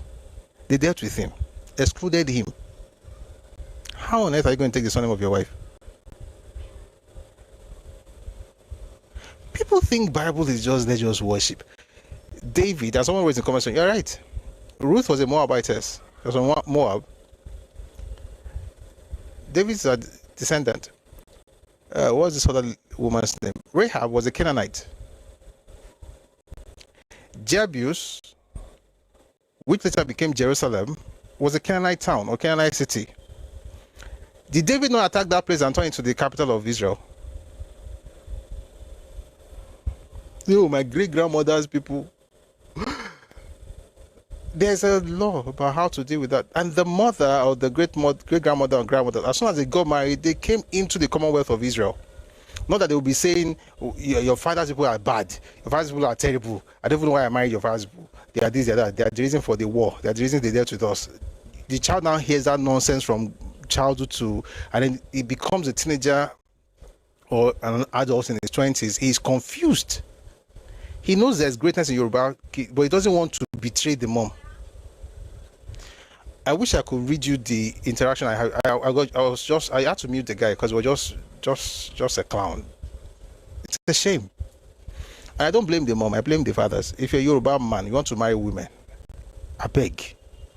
I know you have 3 legs, but use this one. Don't use any of your legs. Just use this one, please. Not to raise confused children. Abba. And God bless everybody. Mr. Latunde says, good evening, sir. He says they take glory in degrading Yoruba identity. Yes, and that's the shameful part. Like, how can you find joy in denigrating Yoruba culture and you claim to be Yoruba? I know the crazy part. This particular boy, he went ahead to say, I am more Yoruba than you. Anybody that says that is insane. You'll be having conversations about basic things. Just say, I am more Yoruba than you. What's coming in is a way to prove the Yorubaness by saying it. You don't say it. You show it. I'm more Yoruba. Debi. Oh, you cannot have a nation. Yeah, or if you want to have a separate kingdom, as a Nigerian, we must all come together. In fact, let me tell you one of the things the clown was saying, because he's a clown, was saying, in Nigeria, nobody should be able to know the difference between any ethnicity. We should all merge and we'll create a new thing. I'm like, what kind of nonsense is this? And people think it's a good idea. They think that's what unity. That's not unity, Let's everybody bring together so there will be no difference. Do you know what? Let me tell you something. In order to do that, you can't do that based on what's the word? Let's have a meeting and discuss. No, you do that thing. The only way in history, world history, not just Nigeria, in world history, the only way that happens is through conquest. You have to conquer others and then get them to integrate into one culture. That's how China was built. That's how Han Chinese became 92% of China. Today, China is 92% one ethnicity. And that happened through many kind of conquest over time. People who have not conquered a well in their neighborhood are the one telling you about the fact that they want to create a grand Guinea that all of us are now the same. What is it that makes you feel bad about separate identities in one country? It's not the other people, it's your own inferiority. And anybody who says, let's also forget about who we are and become one, that person has nothing to go back to. There is nothing that makes them unique. That's why they want to erase it. In other words, their salvation is in this new identity. They would rather die than go back to what they really were, because they know what they were. Also, we want to create a new identity. I don't want to create a new Nigerian identity. I don't want to. Why should I? Nobody in the world, nobody thinks like this. Africans are the only ones who think like this. I see it in different African countries. They are so colonized, they can't think. Even the people that brought you together, I think we should have a session on something called Westphalia Treaty, where modern nations were created. Why did they create those nations? Nations in Europe were separated because of religion in some cases. Some of them, not just because of religion, because of denominations. Created separate nations. They created small nations. You go to Europe and you see a nation that's not up to Ibadan. I'm not making this up. Ibadan is about 4 million metropolitan area. I don't mention Lagos. And I'm not saying on your state, I'm saying Ibadan. There are nations in Europe that are less than 2 million, just a little over 1 million. You're maybe lower Luxembourg. But no, you that they colonized, your own idea of growth is that we must prove that. How do you want to create a new nation, a new identity? If people are right, thank you in the comment section. Estonia, Lithuania, they are countries. Some of those countries don't reach your village. How many people are in Bahamas? Bahamas don't reach Ife in population size.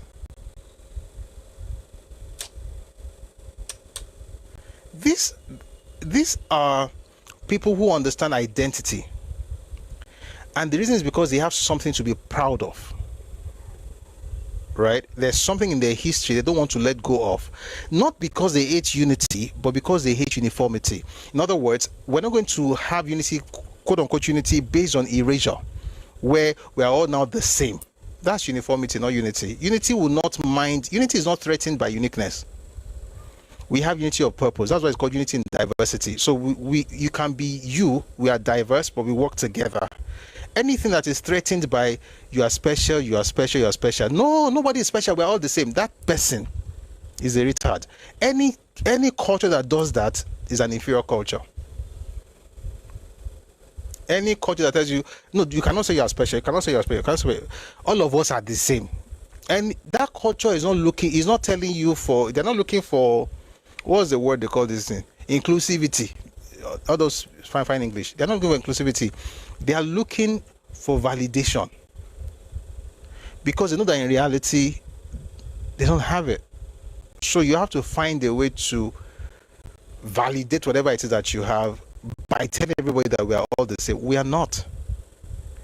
Does that mean that you can't work together? Of course you can work together. Are they not working together in the UK? Is Scotland not different from Wales?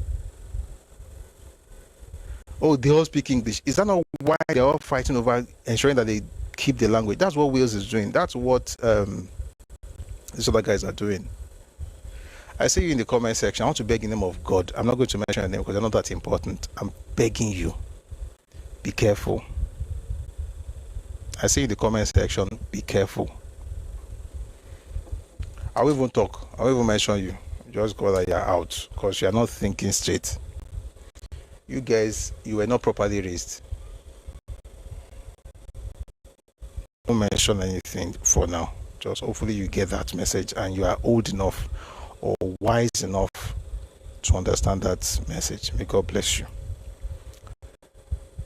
But here's the truth. The truth is that every single group is unique. And if people are proud of who they are, they will not be going around denigrating other people, even when they are married. How can you marry people you don't like?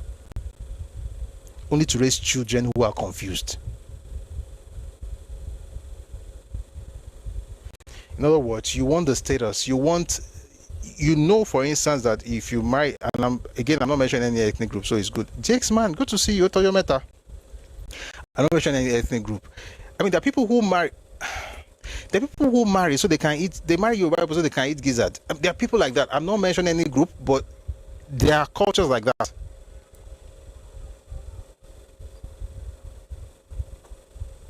So if you marry a Yoruba person and you're eating gizzard, should you not be happy?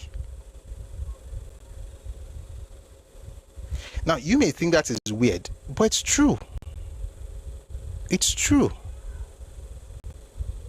There are cultures where if you're a daughter, you don't have any right to the inheritance of your father when he passes. Now you're married to a Yoruba person, ensuring that your own daughters will have access to inheritance. You should be happy. So why would you leave your primitive culture, get married into this one, you are happy about it, but then you hate the culture, and then you raise children that you now denigrate the culture in front. And I see them on social media, they'll be shouting, I'm Yoruba Dan. I hate that phrase.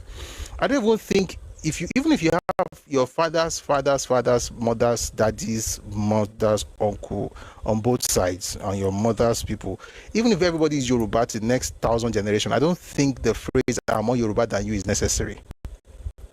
I don't think it's necessary. I hate that phrase, because what it does is that you're putting yourself on a pedestal. I'm more Yoruba than you. No, there's no reason for that. But here's the point. The person who is totally confused about their identity is the one telling you that I am more Yoruba than you. I'm like, it is well. But please, marry, help your children when you are deciding who to marry. May God give us understanding. Now, final news. President Donald Trump. So from the Wall Street Journal, President Trump said he had launched a major combat operation to ensure Americans would never be threatened by nuclear-armed Iran. He called on Iranians to take control of the government. Quote, when we are finished, take over your government. It will be yours to take, he said. Take a listen.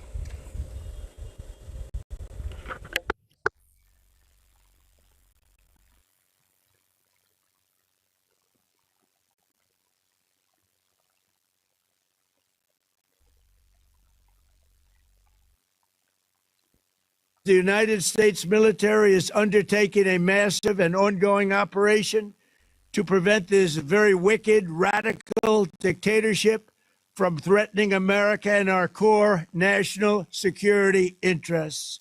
We are going to destroy their missiles and raise their missile industry to the ground. It will be totally, again, obliterated. My administration has taken every possible step to minimize the risk to U.S. personnel in the region. Even so, and I do not make this statement lightly, the Iranian regime seeks to kill. The lives of courageous American heroes may be lost, and we may have casualties. Finally, to the great, proud people of Iran, I say tonight that the hour of your freedom is at hand. Stay sheltered. Don't leave your home. It's very dangerous outside. Bombs will be dropping everywhere. When we are finished, take over your government. It will be yours to take. This will be probably your only chance for generations. America is backing you with overwhelming strength and devastating force. Now is the time to seize control of your destiny and to unleash the prosperous and glorious future that is close within your reach. This is the moment for action. Do not let it pass.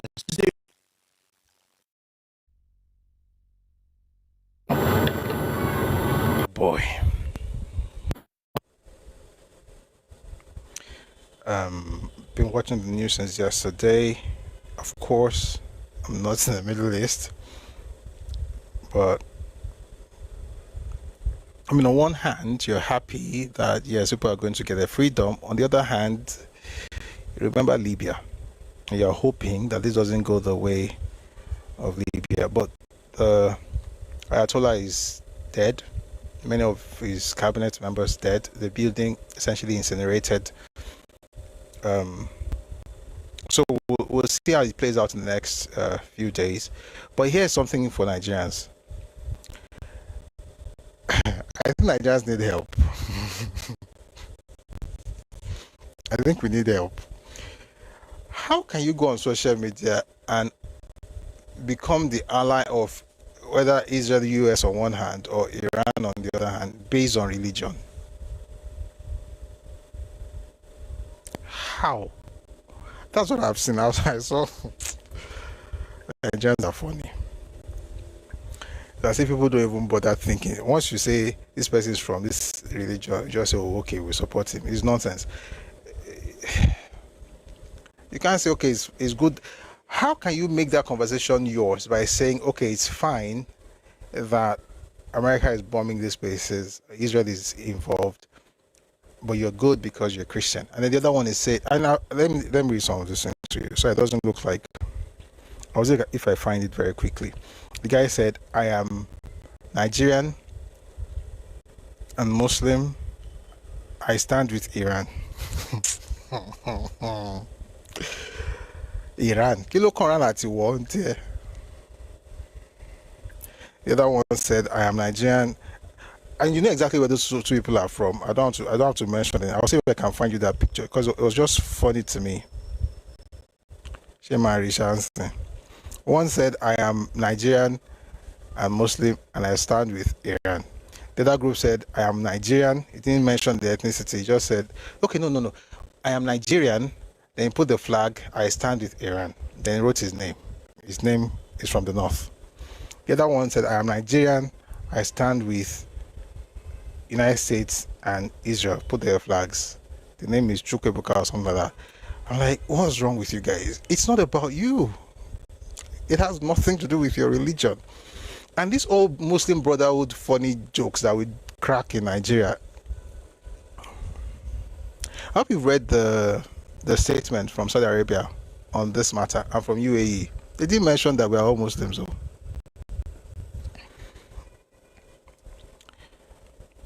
Korea Maroki no can everybody. Saudi Arabia is on US side though. They're not telling you that because they are Muslims that Iran is good though. Today, they just bombed the Aramco refinery in Saudi Arabia. Iran folks bombed that place. You think those ones will be telling you Allahu Akbar because we are all saying Allahu Akbar, therefore we are brothers? You think that's what's happening? Why do Nigerians do this thing a lot? And I noticed that certain Yoruba people are also getting involved in this thing. Not enough, but it's important to begin to nip it in the bud. It is not about religion. At the end of the day, it's primarily about ethnic interest, national interest. Who cares? You can be praying the same way and still fight. And it happens in every culture, including our own Yoruba culture, where we're not worshipping the same deities and gods when we fought amongst ourselves. I don't know why people just forget this thing when they say, I'm supporting Iran because I'm Muslim. You're even Sunni. They are Shiites. So in other words, your Islam God self, they will do to you what they did in Syria. They might, let me not say they will, they might do to you what they did in Syria. We should be careful not to, this is just my own thing for Nigerians, we have to be careful not to reduce conversations to religion. Everything is, and it happens in all religions. I notice in Christian, I see the Muslims, I see even the traditional worshippers, you're having basic stuff. Like now they're insulting a king on social media because he decided to talk about it, and everybody is saying, why are you attacking the religion? Why are you attacking the religion? It's not about attacking religion. It's what's happening. If you're Yoruba, for instance, a Yoruba Muslim, and you see Muslims doing something wrong, that you see extremists, don't dide, don't sọ̀rọ̀ ìjà, don't sọ̀rọ̀ jihad. Today we jihad. I'm not talking about theoretical. We are fighting for the Lord. It's fight for territory and killing. As a Yoruba person, you have a duty to speak up. You can't say Muslim gbogbo wa. Talk Muslim gbogbo wa. Ó ṣe jẹ́ gbà tí kìíní ìṣẹ̀lẹ̀ UAE kò support Iran tó pé Muslim ní àwọn méjèèjì. You know what? Let me ask this question. So if I don't have enough answers, then I'll probably look for it. Have you read the stuff from Saudi Arabia or from UAE? The message they put out. What they're saying basically is that don't come for us, we're not coming for you. It's not about we are all in the same religion. I just think you're right putting to get that straight. Do whatever you want to do in terms of religion. Nobody, I mean, you're Yoruba after all, so you can choose whatever religion, but so making decisions, especially when it comes to national politics, they don't care. Nobody cares. Like that is the same thing you see in the Nigerian street when we are talking and people say things like, "Oh, where this whole fasting thing that came up the other day, everybody was like, oh, there's no tribalism in Islam." Listen, we have to understand the context of what's being said.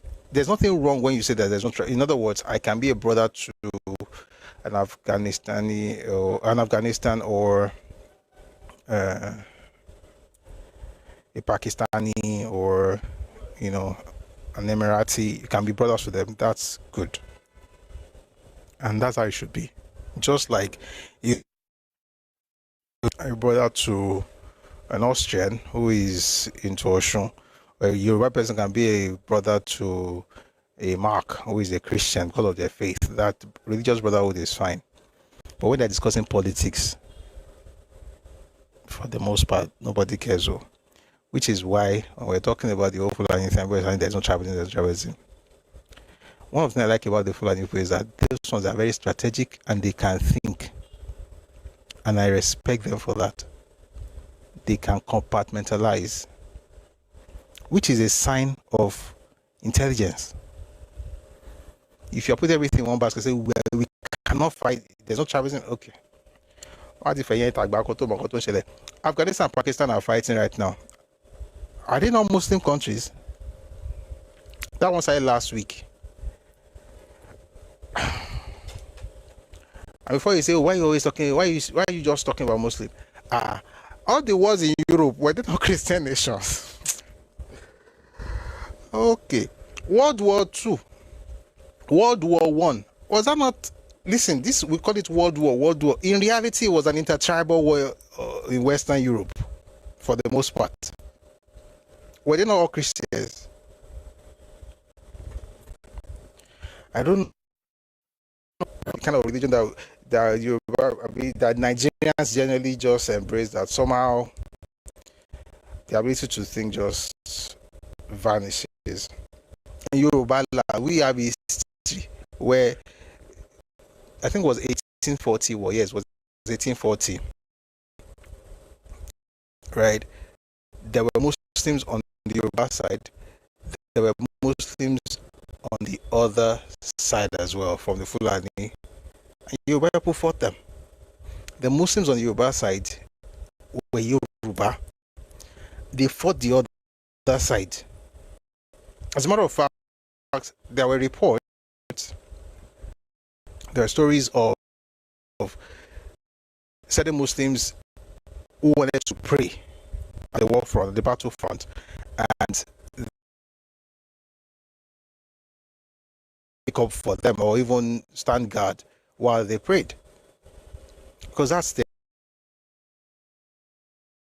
But that doesn't change the fact that no, this is not even Kojiwa. This one is this one was even. I'm even talking about the one against Fulani in 1840. They protected them, and when it was time, because he's Muslim, yes, but he's Yoruba. He's fighting for his homeland. There's no home. Yes, Jalo, thank you very much. Our own Jalumi War. He's fighting for his land. Religions, especially in the way we are in Nigeria, Africa, there's no religious land. We don't have any theocracy in Nigeria, at least in sub-Saharan Africa. And those who are creating one, they know exactly what they are doing. They will give theocracy, but at the top of it is an ethnic group.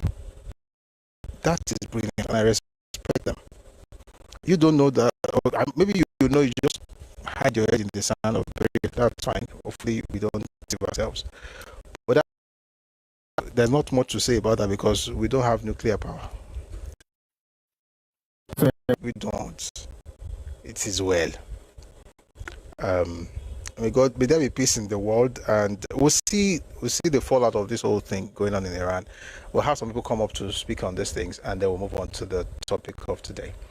Thank you very much for listening. I'd like to hear your thoughts about any of the stuff we talked about, and if you disagree, please feel free to to disagree, only that you would, at least provide proof of what you're saying. And if you think this thing is happening in Iran is actually good for Nigeria, or the way Nigerians interpret things through religious prism is the best way to understand things, please feel free to explain. Thank you very, very much. All right, I'm going to bring some people up now, and FFT is the only one sending his request now. Good evening, FFT. Good evening. Evening, my brother. Good to see you. Good to see you. I think I was on Twitter when I saw you discussing without that guy. Oh, you were there? Yeah, I saw it. Boy, I just saw me. I saw it, but we cannot, there's so much among us. I don't might change my mind. So on the war going on in Iran, I hope the war, I hope it serves Nigeria well, because oil prices are going to go up, so hopefully we are going to gain from it.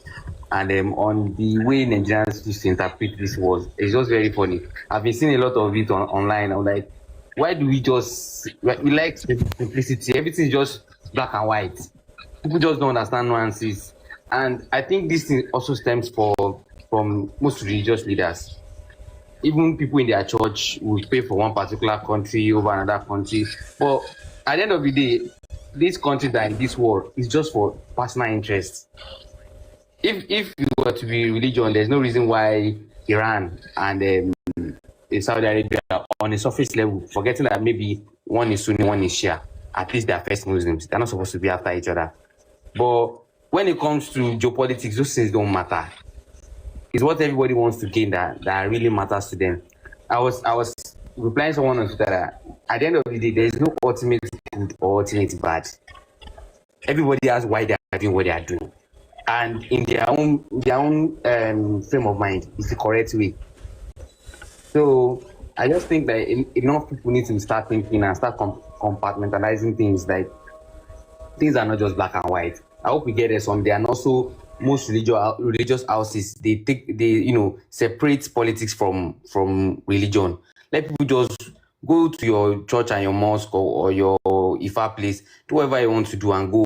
And also, I think sometimes you need to address the idea of, I think people start thinking like there's something I call religious purity. People think that their own religion is the purest, and there's always my religion versus yours. I saw one lady destroying the Quran and saying that she's been a fool all this while because now she's not doing Ifa.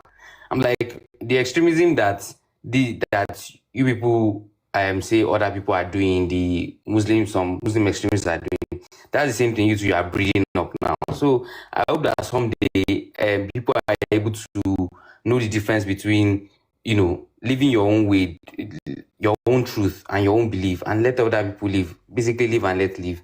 So yeah, that's just what I said I should, add to your conversation. Thank you very much, FFT. And yeah, I think it's the way to go. Do what you want. And let me say something. Let me say it this way.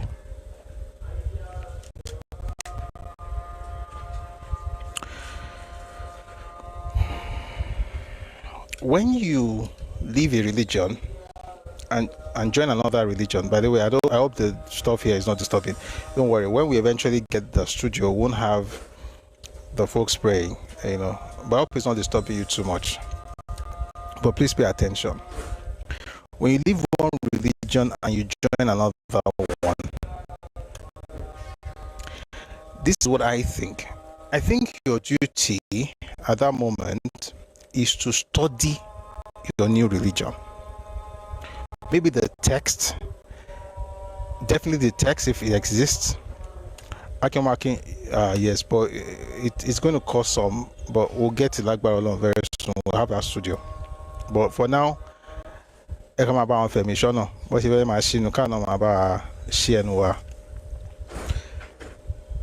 when you move into a new religion, your primary focus should be studying your new religion. If there's a text, study it. If there's a way to do things, study it. But if what you're doing is going against where you used to come from, and here's the crazy part, and it's not about one versus another. If people now go against what you are saying, you now hide behind stuff. And this is the funny thing. And I see it with atheists. I used to have conversations with atheists, and I used to tell them something, and it's true. I say to atheists that, and it's true for the most part, many atheists did not study the Bible until they left Christianity. It wasn't the study of the Bible that got them out of the faith. They left, and then they began to now read it in order to counter whatever it is they thought was right or wrong. But you know what? Whether you're an atheist, a Christian, a Muslim, a traditional worshiper, a Buddhist, Guru Maharaji, whatever you do, you're Yoruba.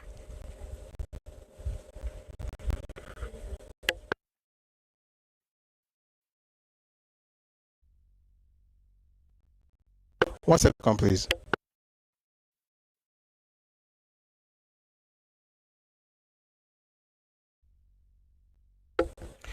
All right. So, what was I saying? Regardless of the faith you decide to espouse, or you choose not to follow anyone, you are Yoruba. And I'll say this: a lot of the bickering, I think, comes from people who are, and it's normal, who are zealous about their new faith.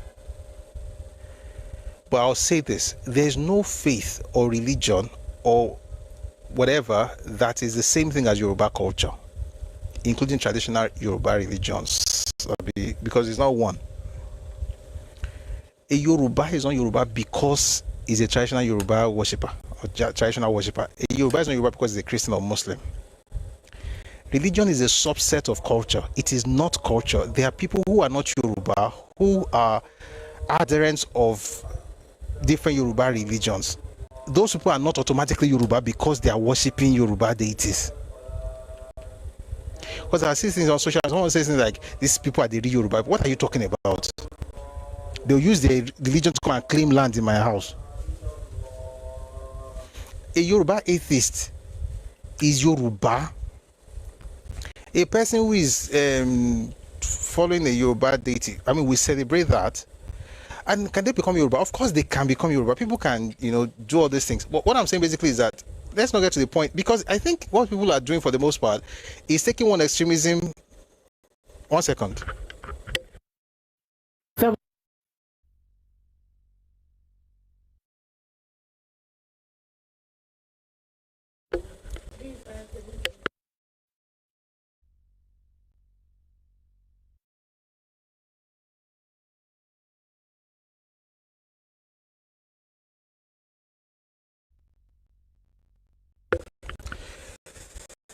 Where were we?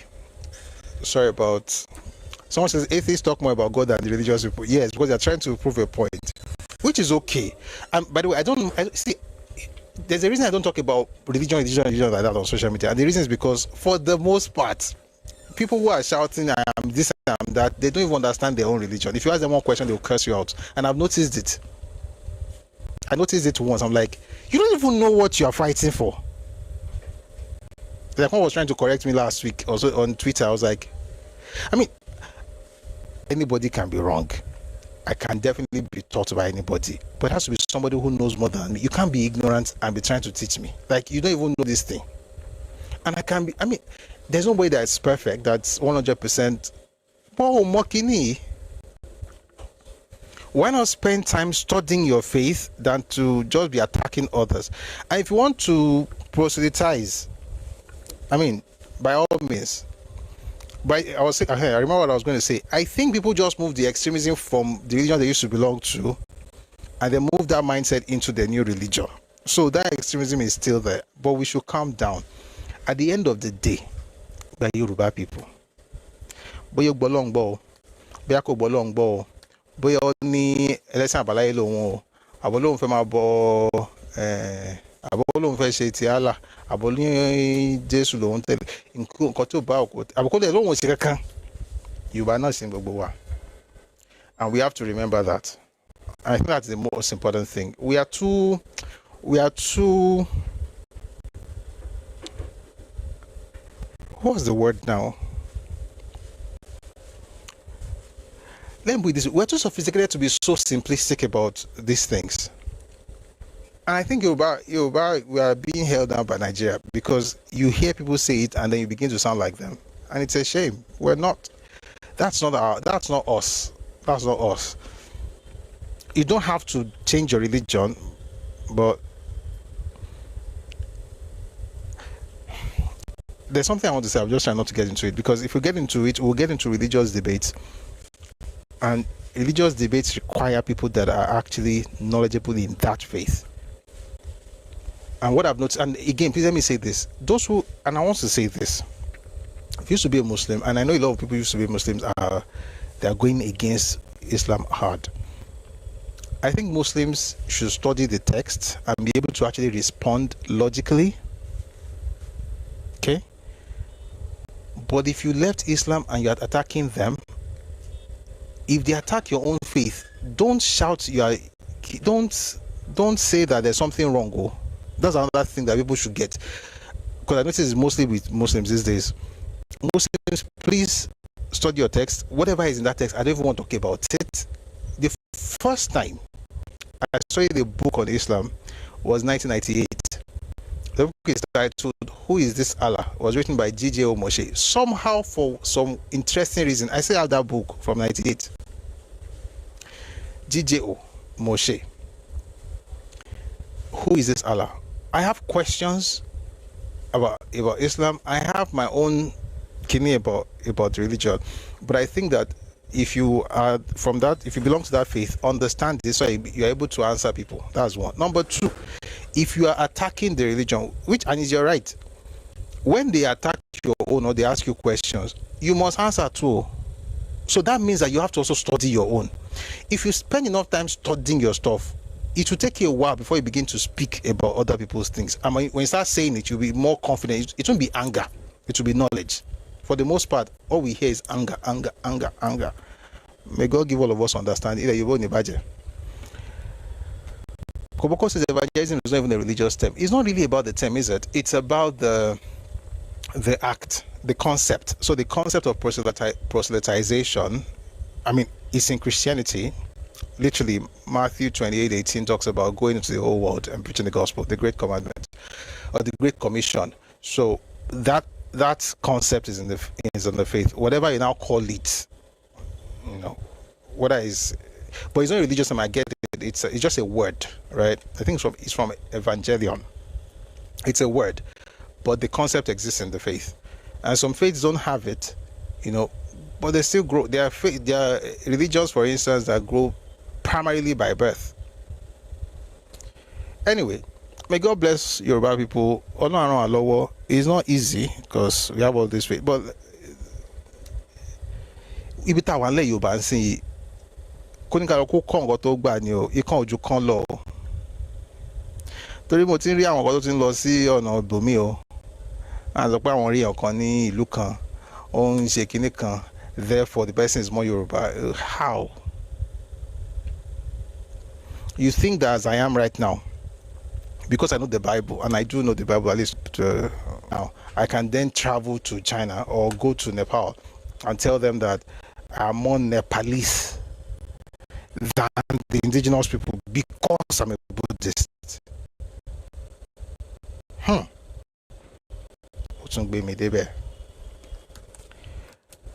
It doesn't make sense. The same way it doesn't make sense to the Buddhists is the same way it doesn't make sense to you. Sorry, the same way it doesn't make sense to the Nepalese and the Indian and the Chinese is the same way it doesn't make sense as a Yoruba person. May God bless us. Let's go to class. Thank you very much for listening. Now it's time for class. Awo on trial, the arrest of Chief Obafemi Awolowo. I think there's one more person who's trying to come up. Let's have that person, please. It's been there for a minute. So it doesn't look like... No. There's a person. He has this Arabic stuff because he's been waiting for a long time. Since the person's not there, please let me just continue because of time. It's already past 7. But I'll bring more people up later if we finish early enough. Please just power tap and share the live. Thank you. And I'm sorry, I'm sorry for not bringing the person that's there up. There's a particular person, of Arabic Korokwe. I thought the person was still there. Let's just go on. We'll bring more people up later.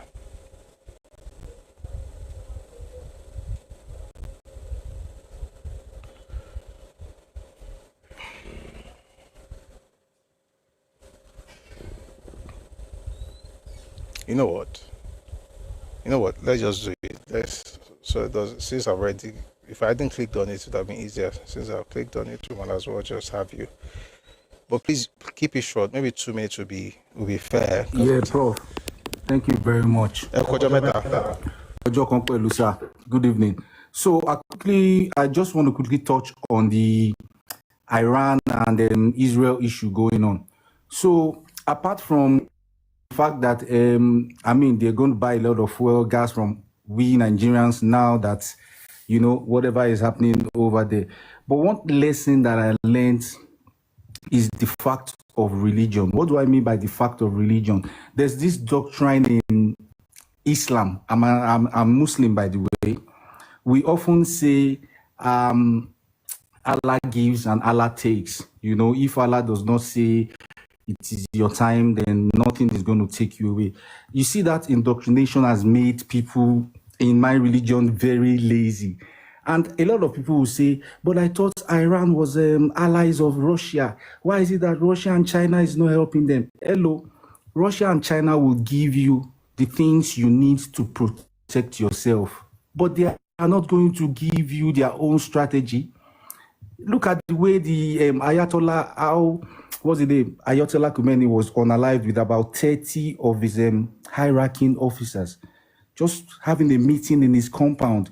That saying, anyway, I don't really need to protect myself. If God says yes, then yes. It has made a lot of people lazy. And I don't think we Yoruba Muslims should think like that.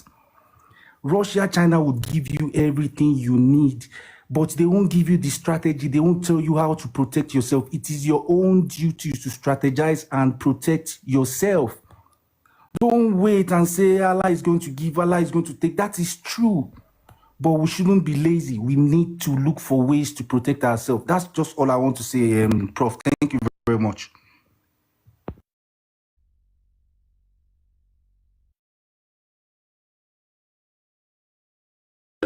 That person who is writing Ayatollah inside the comment section, may God forgive you. That's Yoruba. We are Yoruba now. I put any bar kiss, not a Billy Kisu. Bone. So what? Anyway, thank you very much for that, Grok. And I think you just say that thing. What's that Arabic stuff? It ends with Rojiun. Ina ilahi wa ina ilahi Rojiun. And but to be honest, even when you read the but I think it's more like, okay, we've taken Ọlọ́run ti fún Ọlọ́run ti gbà, ṣùgbọ́n tó bá di pé kàn plan Quran gan. And but when the things change, because your Bible never really, it is well. Fuji stop Olojo Ede. Full stop Olojo Ede. It says your God has already given you what you have. Use your brains and civilization. I agree. Thank you. I can bring people up again, please. I'll bring people up much later. I promise. If we finish early enough. It's already past 7 and we have not even started today's class. Do you understand? I hope you understand. I just read some comments. Adekunle wrote to me, Samuel on YouTube, says both sides called the truce for Ileya celebrations during the Kiriji War. Oh, okay. That's nice. Thank you for that. Later, please. Let's just quickly do class.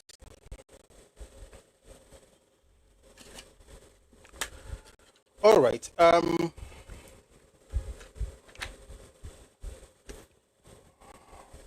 have to find something, please. 1 second. there's something I want to use. We're about to get into today's topic. You're going to have a great time. I promise. Just a second, please.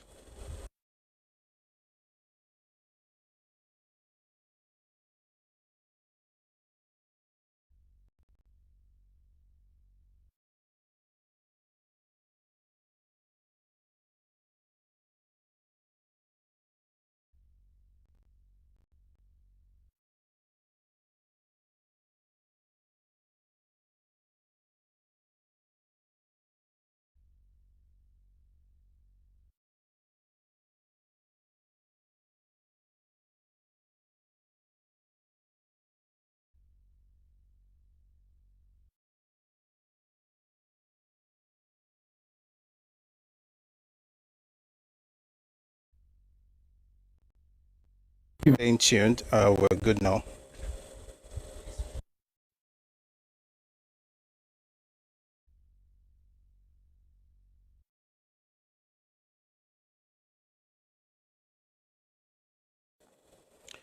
All right. What you want to say up here? Thank God you didn't come up. Oh.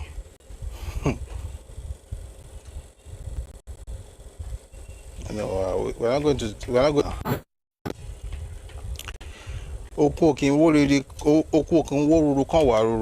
This kind of thing, is that what you're planning to come and say? Thank God you didn't come up. Oh.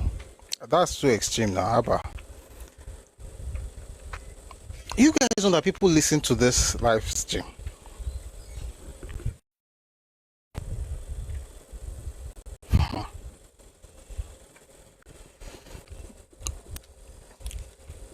Because people reach out to us. You have to be very careful what you put out there, please. Oh. Interestingly, you don't even have your name up here. You don't have your face. You have anonymity as a cover. But please, don't type things like that. It can be dangerous. And to be honest, right, none of us is really anonymous on social media. I know me, I'm not as me. You can see me. But all this, we're not really anonymous on social media. So, it is well. Okay. We started a series a while back, Awolowo on Trial, and we've had 3 sessions. The first session, we talked about why he was tried for treasonable felony. Second session, we talked about how it all started. And then last session, we talked about the arrest of Chief Obafemi Awolowo. Those 3 parts you'll find on our YouTube channel, the live section. You'll see Awolowo on Trial, why he was tried for treason or treasonable felony, how it all started, and of course, the arrest of Chief Obafemi Awolowo. Today, we are going to part 2. Awolowo on Trial, the arrest of Chief Obafemi Awolowo. Let me say this. It's going to be a long read. Probably do this for like an hour or so. But I'll ask that you please power tap. Please power tap. Let's like the live and share as well. Thank you very much. Now, this book that we're reading from today is called Adventures in Power, Book 1, My March Through Prison by Chief Obafemi Awolowo. Thank you for the gifts. Greater Me says, oh, okay, I see what you're writing. So the part we read last time, I was talking about how he was arrested, talked about the issue in Ibadan, and how, what happened in Ikene, how he got to Lekki, and eventually to Bell Avenue, Ikoyi, and the house arrest, how all the entire place was guarded. If you want to get, like the lowdown, please watch the video of the last session. I'm just going to read some things from the last session, then we'll go from there. So we talked about, let me just give you like a very quick summary. We talked about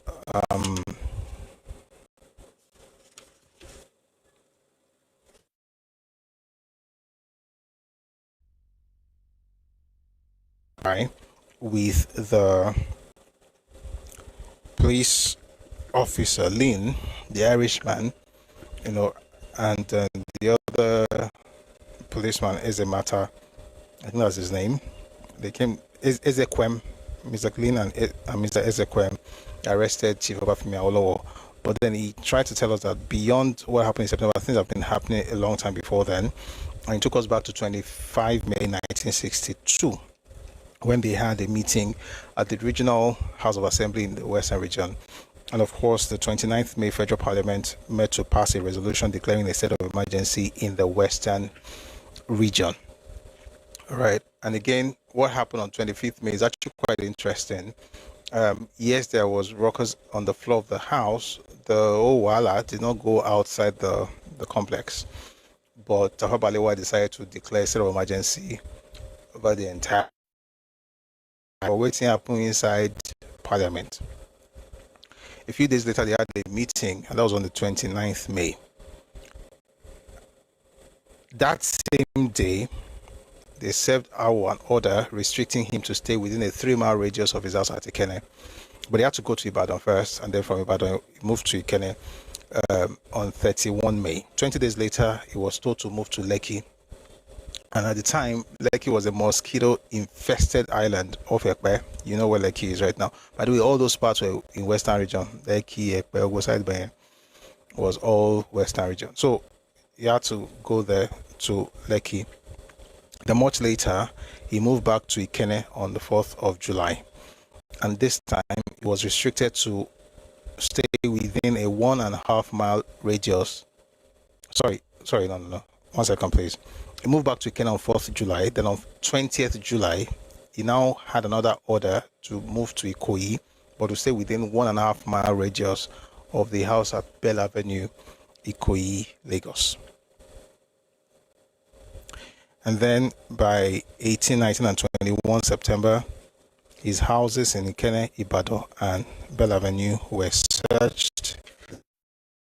The tweet got from these people that got him to even ask why on earth would they treat him the way they were treating him. He also talked about the things that happened in that venue. That on 22nd September, he was placed under house arrest. He was not allowed to use his own car. No private car, including his wife's car, was allowed inside a barbed wire fence which surrounded number 7 Bell Avenue, Ikoyi. Then talk about the fact that I don't go back to everything. That's a bit slow. Just quickly read some bits to you. Again, I'm reading the book Adventures in Power, Book 1, My March Through Prison. This book was written by Papa Obafemi Awolowo. On 21 September, Mr. Lin, contrary to his earlier assurance and without my prior knowledge, went to my house at Ibadan and searched it together with the compound and outhouses. He removed all the books, documents, and files that struck his fancy as subversive. He did not have access to my wardrobe and filing cabinets because the keys were with me in Lagos. He caused the wardrobe and cabinets to be sealed with red wax and ordered armed policemen to be on guard there. In the meantime, the chief clerk in the chambers of Obafemi Awolowo and Co. in Ibadan, Mr. Eliaino, proceeded to Lagos in order to collect the keys from me. But before he returned, my wardrobe had been forced open and my filing cabinets, 2 of them, had been removed to the police headquarters in Ibadan and forced open there. The entire contents were later moved to Mr. Lin's office in Lagos, where Chief Akintola and his friends, Chief Emir Okorojuju, Chief Anikayode, Chief Adeniro Ogunsoya, and others had free access to them.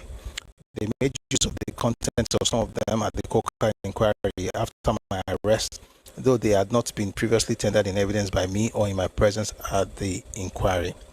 He also mentioned what happened when he tried to write a letter to welcome Bandit Nehru, who was to visit Nigeria on 23 September of 1962, and the fact that the letter and some money were taken by Lin, who was under the guise of searching for his house, but he got the money back eventually. Then he also mentioned that the £2,000 that Lin took was actually money that was contributed by Action Group members. It says in parentheses, the £2,000 was the last amount of money the Action Group could mobilize to assist some of its leaders in the Middle Belt.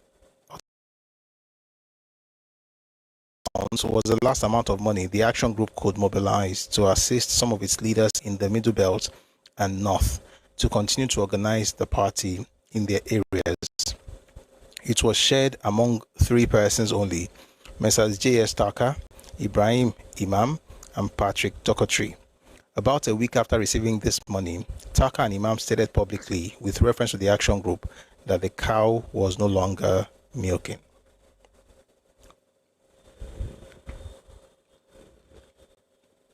I remember saying on this matter that this is one of the reasons I think that it's necessary to focus on your region while you're good to others, right? Because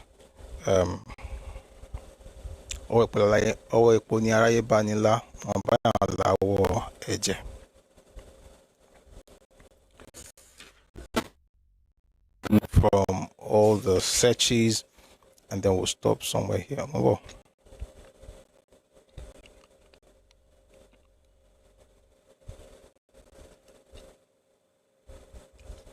From there, even before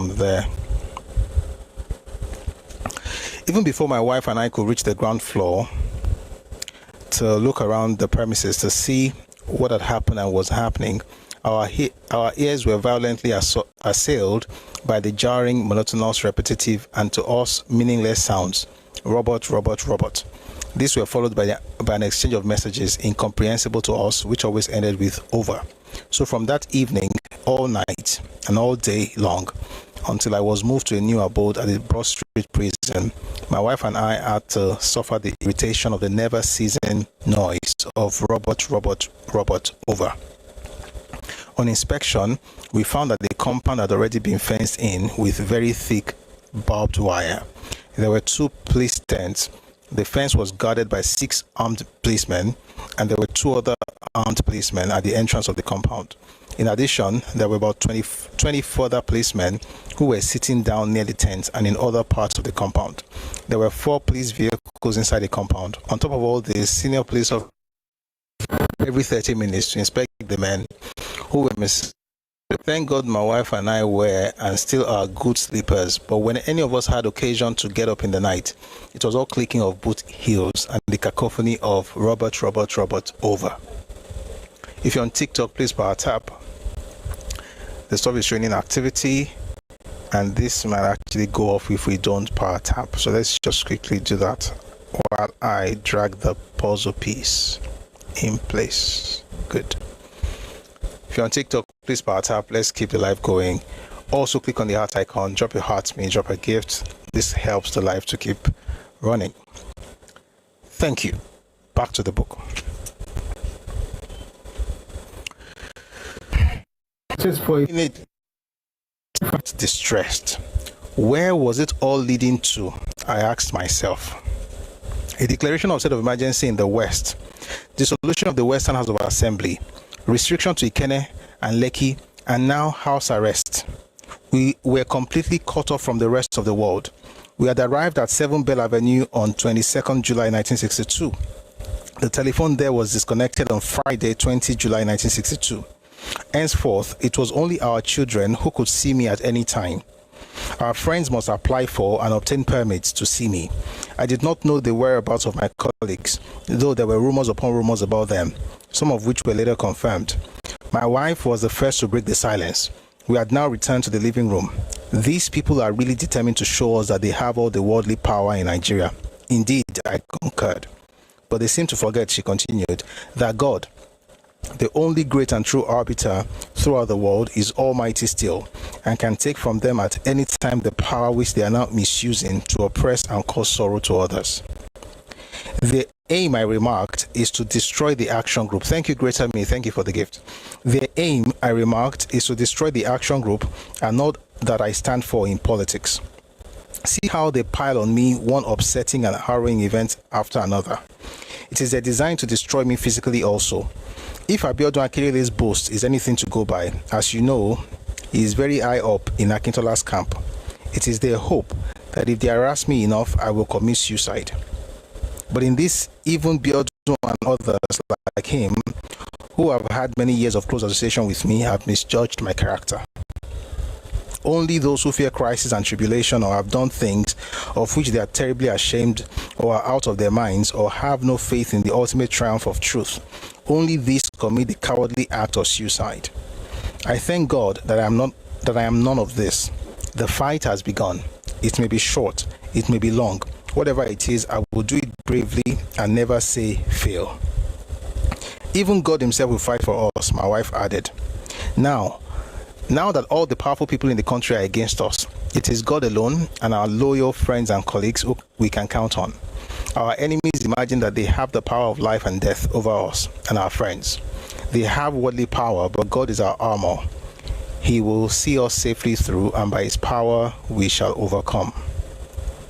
Later at dinner, my wife did not eat much. She felt very distressed. I cheered her up. These trials are a test of our faith, and we must not fail the test. I said, I ate well as usual. We went to bed only to wake up the following morning to a rude shock. My wife wanted to go out to see some of our friends, and in particular to see Pastor S.G. Adegboyega of blessed memory, whom, as well as many others of the Apostolic Church, ceaselessly helped us with prayers. She was asked to go into a cubicle already erected. There she was searched, but a ruder shock was to come. The police girl who was in charge was replaced after a week by another police girl. The latter was extremely vicious and hate-ridden. She stripped my wife absolutely naked. Absolutely naked is the appropriate description in conducting a search. When my wife reported this shabby treatment to me, I felt utterly humiliated. If I had had tears, I would have wept. What dangerous and subversive materials could my wife be hiding in parts of her body to warrant this degrading and wicked assault on her? Each time she went out and each time she came in, this provocative routine was carried out. I suggested that she should stay away from 7 Bell Avenue, but she insisted on remaining there with me, whatever the degree of humiliation. I complained to the ASP in charge. He was sympathetic. He tried to bring about an improvement, but he too was quickly replaced by a less humane character. On 29 September, I was given permission to attend the proceedings of the Coker inquiry. I too was searched, but I was not treated in the same inhumane way as that second police girl had treated my wife. On the whole, apart from the miscreant police girl, the rank and file of the policemen on duty at 7 Bell Avenue were courteous and decent. The only other exception was the second ASP in charge. He was most unfriendly, indeed hostile. One day, a young man passed by my residence in a vehicle and shouted, "Awolowo." The ASP quickly ordered one of his men to chase the man and bring him back. The young man was brought and the ASP there and then arrested him. He was later taken to court and sent to gaol for 6 months, went to prison for 6 months for shouting, "Awolowo." He was later taken to court and sent to gaol for 6 months for conduct likely to annoy the people in the area and to provoke them to a breach of the peace. The first week under house arrest was physiologically oppressive and psychologically stifling, but we got over that in time and adjusted ourselves to it. We missed our friends, but our children filled the gap, especially our sons, Shegun of blessed memory and Wole, both of whom came to see us often because they were self-employed and therefore comparatively free. Omotola was employed and Ayo and Tokumbo were at school, but whenever they could make the time, they did come to visit us. On 2 November 1962, the trial judge, Mr. Justice G. Sodende Showemimo, could not start sitting at 9 o'clock before noon as scheduled. He had to wait for me. He could preside over a play of Hamlet being staged by the Federal Director of Public Prosecutions without the prince.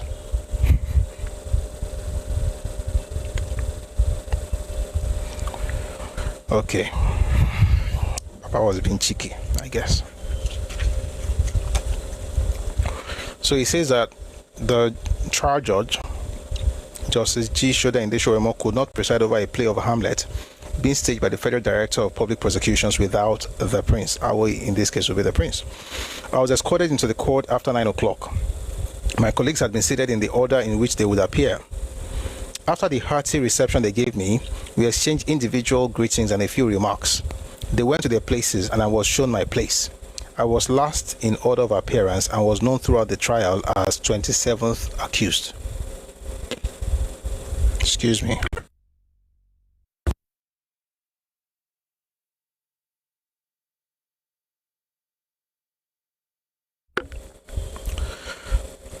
The trial judge had obviously been informed as soon as I arrived and within a few minutes, there were 3 loud knocks on the door leading to the judge's chair. I'll take that again.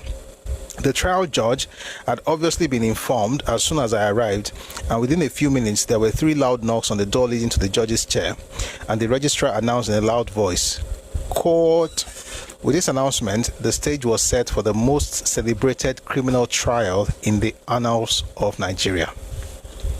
On Friday, 2 November 1962, the very first day of the trial, the informations on indictment were read.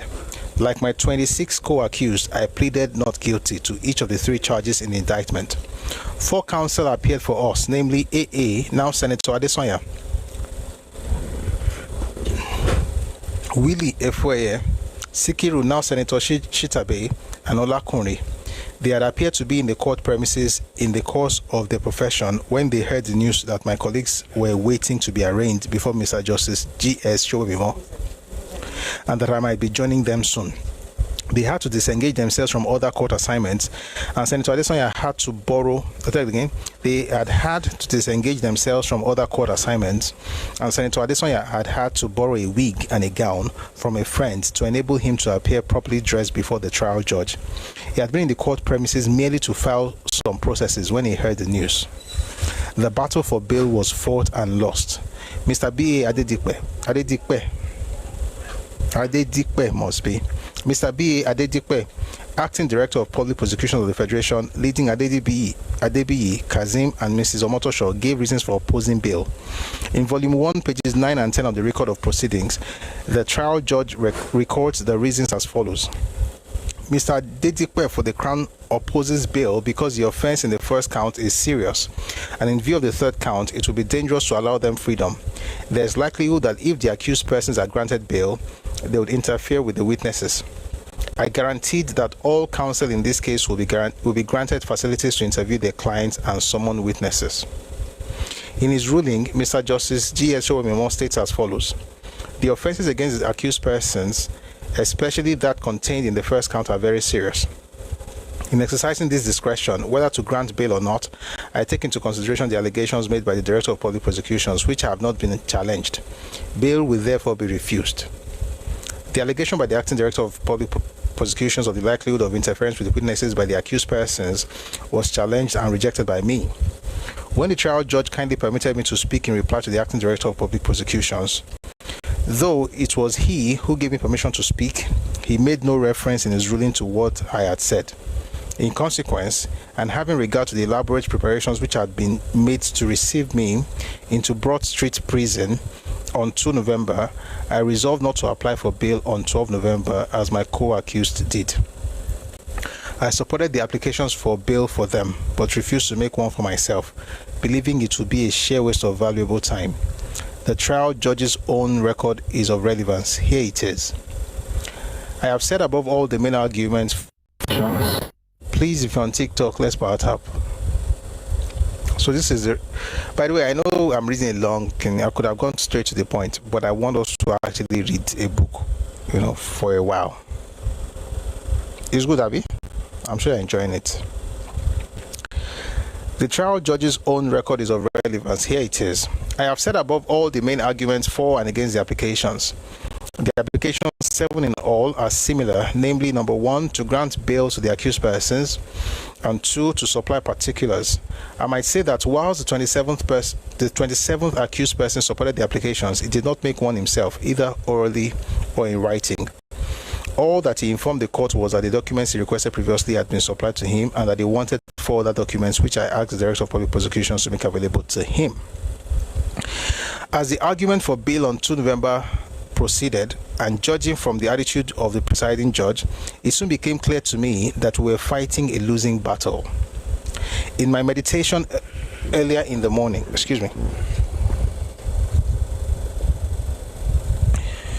I'll take that again.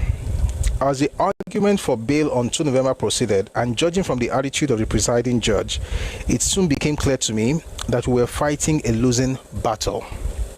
In my meditation earlier in the morning, I had read passages on charity and inconstancy from a book entitled Unto Thee I Grant the Economy of Life. To me, 4 books above any others are vital and indispensable. When it became probable that I might be remanded in prison custody, I sent word to my wife to bring me these 4 books: the Bible, Unto Thee I Grant the Economy of Life, A Private House of Prayer, and Path to Power. When the court rose, my wife was already back with the books.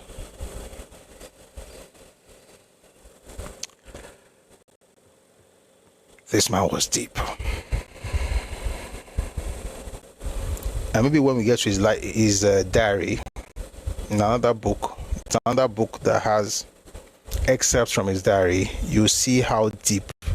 I mean, I'm sure you already know that Awolowo was deep, but you see how deep he was by the time we read the excerpts of his diary. So he says 4 books, to me, 4 books above any others are vital and indispensable. When it became probable that I'll take it again. When it became probable that I might be remanded in prison custody, I sent word to my wife to bring me these 4 books: the Bible, Unto Thee I Grant the Economy of Life, A Private House of Prayer, and Path to Power. So some of them are like devotionals. When the court rose, my wife was already back with the books. The battle for bail having been lost, Monday, 12 November 1962 was fixed for the hearing of the case, and the 27 of us were taken into custody to the Broad Street prison. It was a car that had brought me from Bell Avenue that conveyed me into prison with Mr. Agana and ASP at my side. It was an interesting coincidence that it was the same Agana, still an ASP, who led the team that escorted me from Calabar Airport to Ikeja Airport on the morning of 3 August 1966, after my release.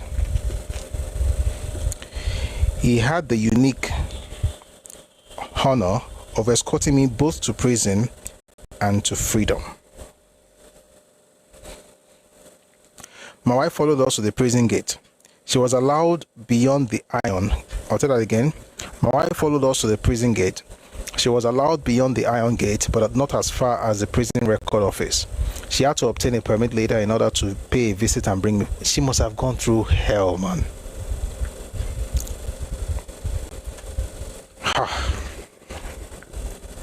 Thank God for good wives.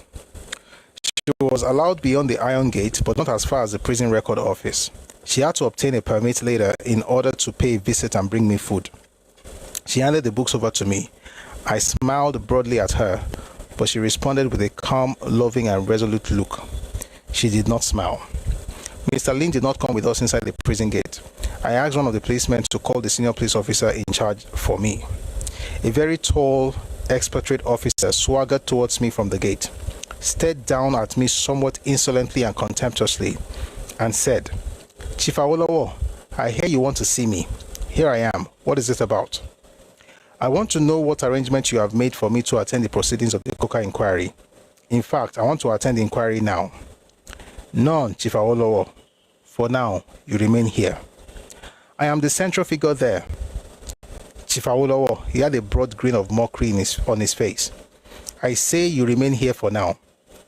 No arrangement has been made for you to go out of here. If any is made later, I will let you know. Is that clear, Chief Awolowo?" I was irritated by his arrogant and insolent attitude and by the derisive way he repeated my name. He was still staring down at me. I made no reply, gave him a hard and scornful look, and then turned my back to him without saying a word more. When I stood at the record office to be checked in, I had another look in his direction. He stood there as if transfixed and transformed. His arrogant crest appeared to have fallen, and the contemptuous grin had disappeared. One second, please.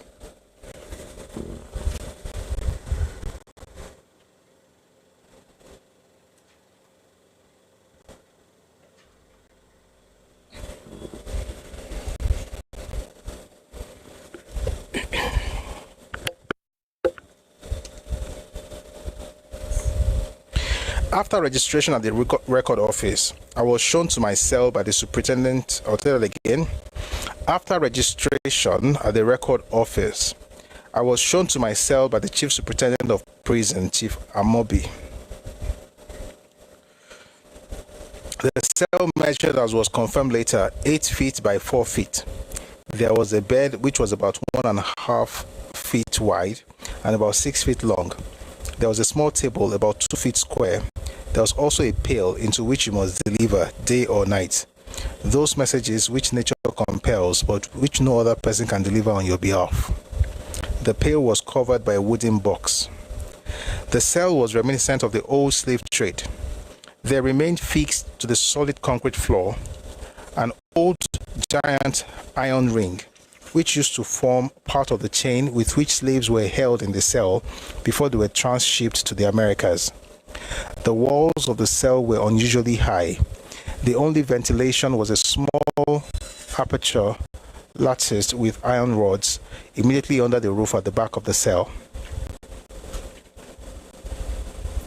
The door to the cell was made of solid iron, but there was a hole in it through which the warder on night duty peeped to see what the inmate was up to at any given time. I was taken aback by what I saw in the cell. So this was going to be my abode. For how long, I did not know. I had indeed taken a deep and sudden, I'll tell that again.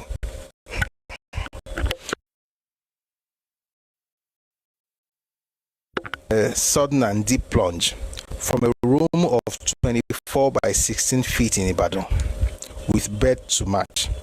One of 26 by 17 feet in Ikene with bed to match. And one of about 16 feet square at Bell Avenue with bed to match. Not to talk of furniture, separate sitting room, dining room, bathroom and toilet. In each case, from all these sublime heights down to this one, it was a big fall indeed. I told myself in a fleeting moment of acute distress. But I very quickly pulled myself up. The greatest glory, says the sage, called St. Kenahan, is not in never falling. I'll tell that again slowly. But I very quickly pulled myself up. The greatest glory, says the sage called St. Kenahan, is not in never falling, but in rising each time we fall. Besides, a situation is only as bad as distressing as one's mind chooses to make it. I braced myself up at once and went straight for a private house of prayer by Leslie D. Weatherhead. I picked up the book. I opened it at day 2 because the date was 2 November. In this book, each day is divided into 7 rooms. Each room has the same heading for every day. Room 1 is always headed The Affirmation of Divine Presence. The first 2 lines in day 2, room 1, under the latter heading, is a quotation from St. Matthew 28, verse 20, and it reads, Jesus said, Lo, I am with you every day until the consummation of the age. On reading this passage, I was thrilled. I had read the words many times before. I remember that according to St. Matthew, they were the last words our Lord Jesus Christ addressed to his disciples on a Galilean mountain. But that morning, in my tiny cell, they had a greater significance for me than ever before. Lo, I am with you every day until the consummation of the age. Then follows a short commentary by Dr. Weatherhead, in which he remarks, among other things, as follows. The promise was made, not invented, as it is.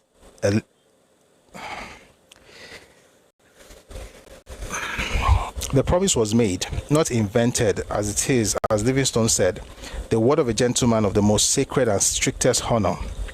He will keep his word. It was fulfilled after the ascension, when appearances largely ceased. For us, it will not mean vision or voice. It will mean a mind serener because he is standing by. It will mean a will stronger to accept what has to be accepted and to endure what has to be endured. A will that comes to terms with rather than submits to the enemies of our inward peace, which cannot yet be conquered. I now affirm that presence and claim that promise. My italic. I read this passage slowly, silently, and reflectively 3 times. By the time I had finished the 3rd reading, I was already and slept for about 2 hours. I woke up very refreshed, physically, mentally, and psychologically. I felt on top of the world. Let me just stop to say something here. I mean, I think, we get to know people when we read about them, and it's very clear that Awo was a religious man. I mean, I've heard all kinds of things, but that's not today's topic. The point is, in his darkest hours, he had something to hold on to. So I think, clearly, generally speaking, faith does help to go through such dark times.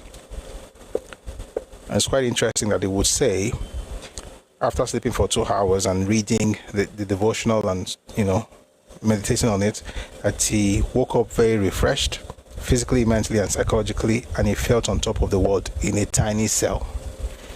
I think that's what faith can do for anyone. Let's go on. After I had woken up, my colleagues related to me what had happened during their time in detention at the Broad Street prison.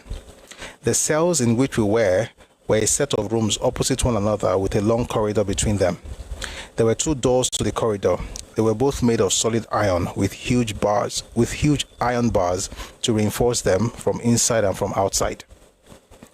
Only one of them, the one which led to the prison compound, was in use when my colleagues were brought there. The other one had not been in use since about 1870, after the abolition of slave trade in Lagos. The latter door was very close to the record office and to the annex to the superintendent's office, which was set aside for me to receive visitors. The federal government was sure, either by drawing on their sixth sense or by some kind of concert with the judicial authorities, that I would not be given bail and that I would be remanded in Broad Street prison pending my trial. But they would not and could not afford to take the risk of my going through the compound each time I was to be taken to court or to attend to a visitor. The permit by the other inmates of the prison was too much for them to imagine.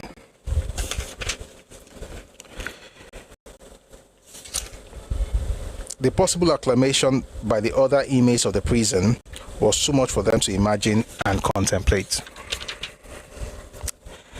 And so it was decided to open the old door and lock the other one that was in current use.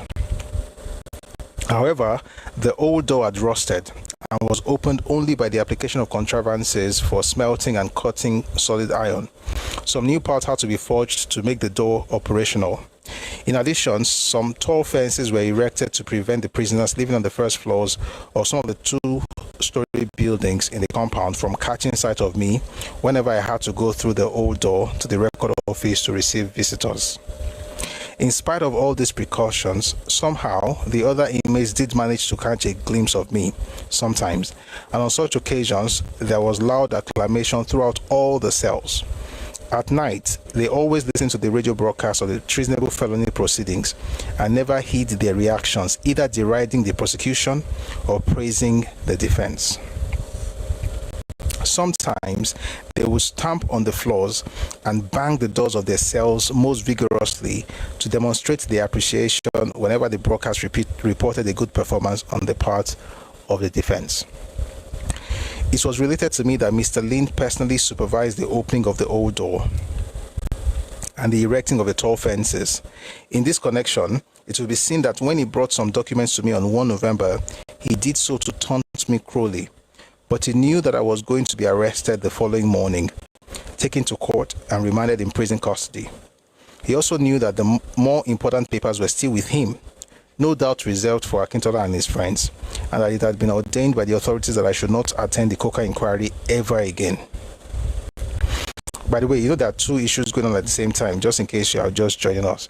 There are 2 issues going on at the same time. There's the Coker inquiry, which had to do with his time in office, and then there was his time in office, and then there was the treasonable felony trial with Justice Showemimo. In the afternoon and evening of that day, my wife brought my lunch and dinner. When she brought my lunch, she related the story of what had happened at 7 Bell Avenue. By the time she had got back there, the barbed wire had been removed, the policemen had disappeared with their tents and other accoutrements, and the electric currents were off. We thought that this was one of the eccentricities of the ECN, Electricity Corporation of Nigeria, which in those days were few and far between. The currents would be restored by night time, so we had hoped. It was when she brought my lunch the following day that my wife told me that the electricity supply to 7 Bell Avenue had been deliberately disconnected. On the previous night, she and others had slept in the dark. When she asked the house manageress, an Indian woman, about this, she said that the supply had been disconnected because of my failure to pay the bills due. I'll tell that again.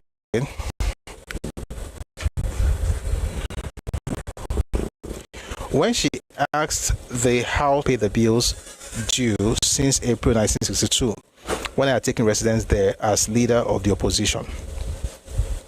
At no time was I told that I should pay the ECM bills.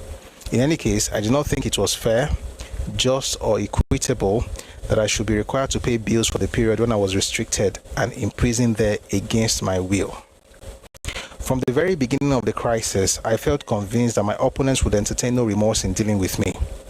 But the callous way they had now dealt with my wife showed that they would entertain no chivalry either. For 8 years, when I was in government in the Western region, I never lived in an official residence. One day, I arrived late at the House of Representatives during the afternoon session. Balewa and I met in the lobby. He wondered why I was late. I told him that I was staying up at Ikeja VIP rest house and had been caught in a traffic hold-up. Before I had lived in a house at Ikoyi in Bell Avenue, but it was very unsuitable, so I had to go back to Ikeja. There and then, he offered to provide a house for me at Ikoyi. I accepted the offer. It was not until April that he was able to allocate 7 Bell Avenue to me. My wife did not quite like the arrangement. She never likes our living in any place called an official residence.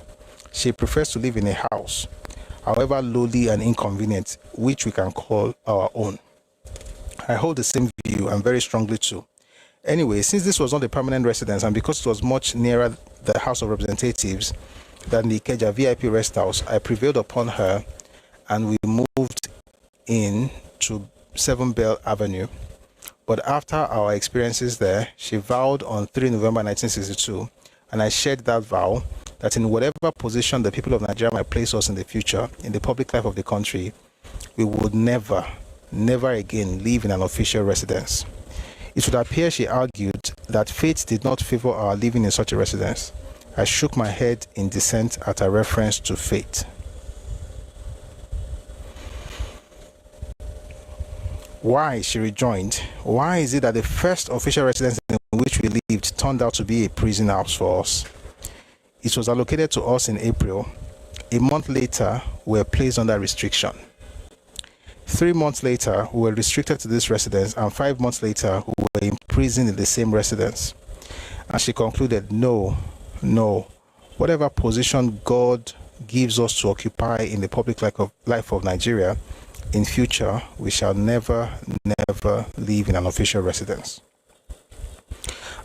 As she marshaled her points, I reasoned in my mind, I'll say that again.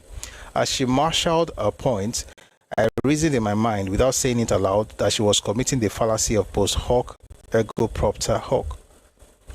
Emma Solatin. That is the popular Yoruba fallacy of Ajekila no mokuleni, tani ko mo pe aje ana lo pa omo oni je. I'll tell that again. That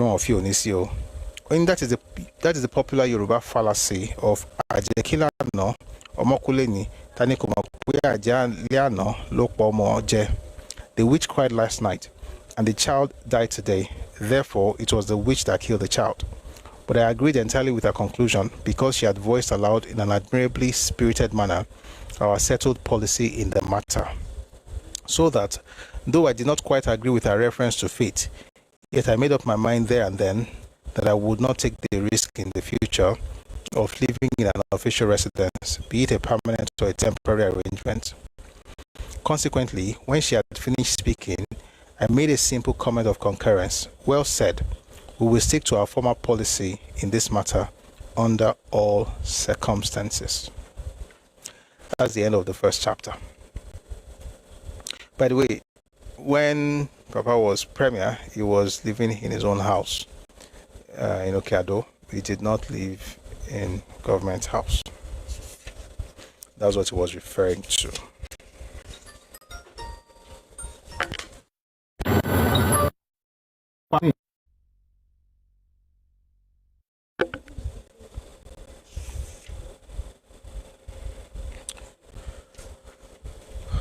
Should we go to the next chapter? It's 8 o'clock. I think we can read some things in the next chapter. Let me ask you before we continue. Do you want us to read the entire book, or we should just go to topics? Those are the two options we have. We just mention topics and read and move on. Or do you want us to read the entire book? Please write in the comment section. I want us to decide together.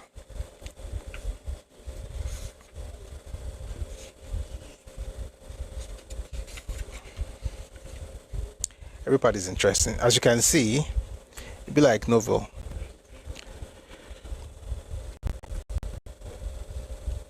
The entire book, we're enjoying the book.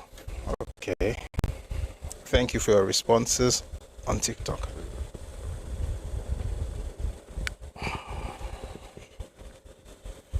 So I think actually 8 o'clock later Paris, but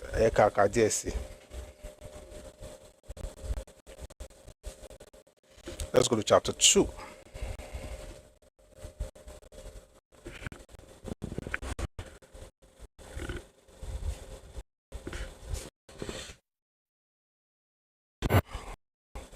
Not guilty.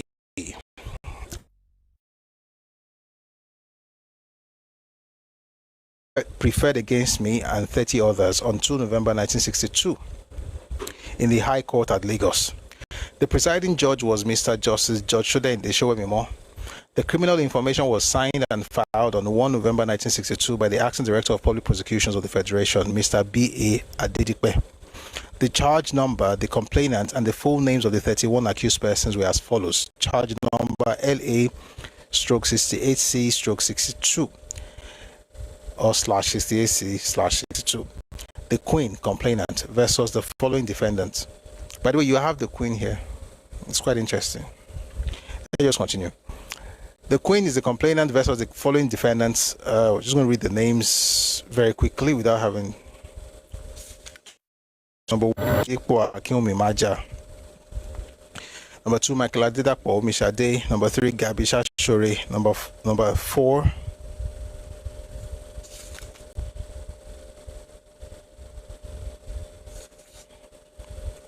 there are two number 3s. Number 1, Oladipo Akinwumi Maja. Number 2, Michael Adedapo Omishade. Number 3, Gabi Shashore. Number 3, another one, Adeiga Kinsoya. Number 4, Richard Wabalola. Number 5, Sumbo Jibowu. Number 6, Samuel Akombi Onitiri. Number 8, Sebastian James Umoren. Number 9, Ayo Akinsoya. Number 10, Sunday Bietoma. Number 11, Samuel Taiwo Oredain. Number 12, Anomogaran Okotie. Yesin Elias Morrison Okotie. Number 13, Latif Jakonde. Number 14, Josiah Olawoyin. Number 15, Uzodima Oregu Unwobiala. Number 16, Victor Olabisi Onabanjo. Number 17, Alfred Ogbeyiwa Riwani. Number 18, Gabriel Ezekwenire Ekwejuno Eche. Number 19, Chike Obi. Number 20, Simeon Oyeshile. Number 21, Samuel Adesonya Otubanjo. Number 22, Joseph Sawiantaka. Number 23, Josiah Oladiran Lawansin.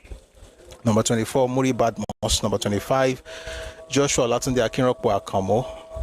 I'll tell that again. Joshua Olatunde Akinropo Akamo. Number 26, Alex Tunde Amowo. Number 27, Obafemi Awolowo. Number 28, Anthony Aronsele Enahoro. Number 29, Samuel Gracie Koku. Number 30, Ayode Banjo. Number 31, James Olubumi Aluko.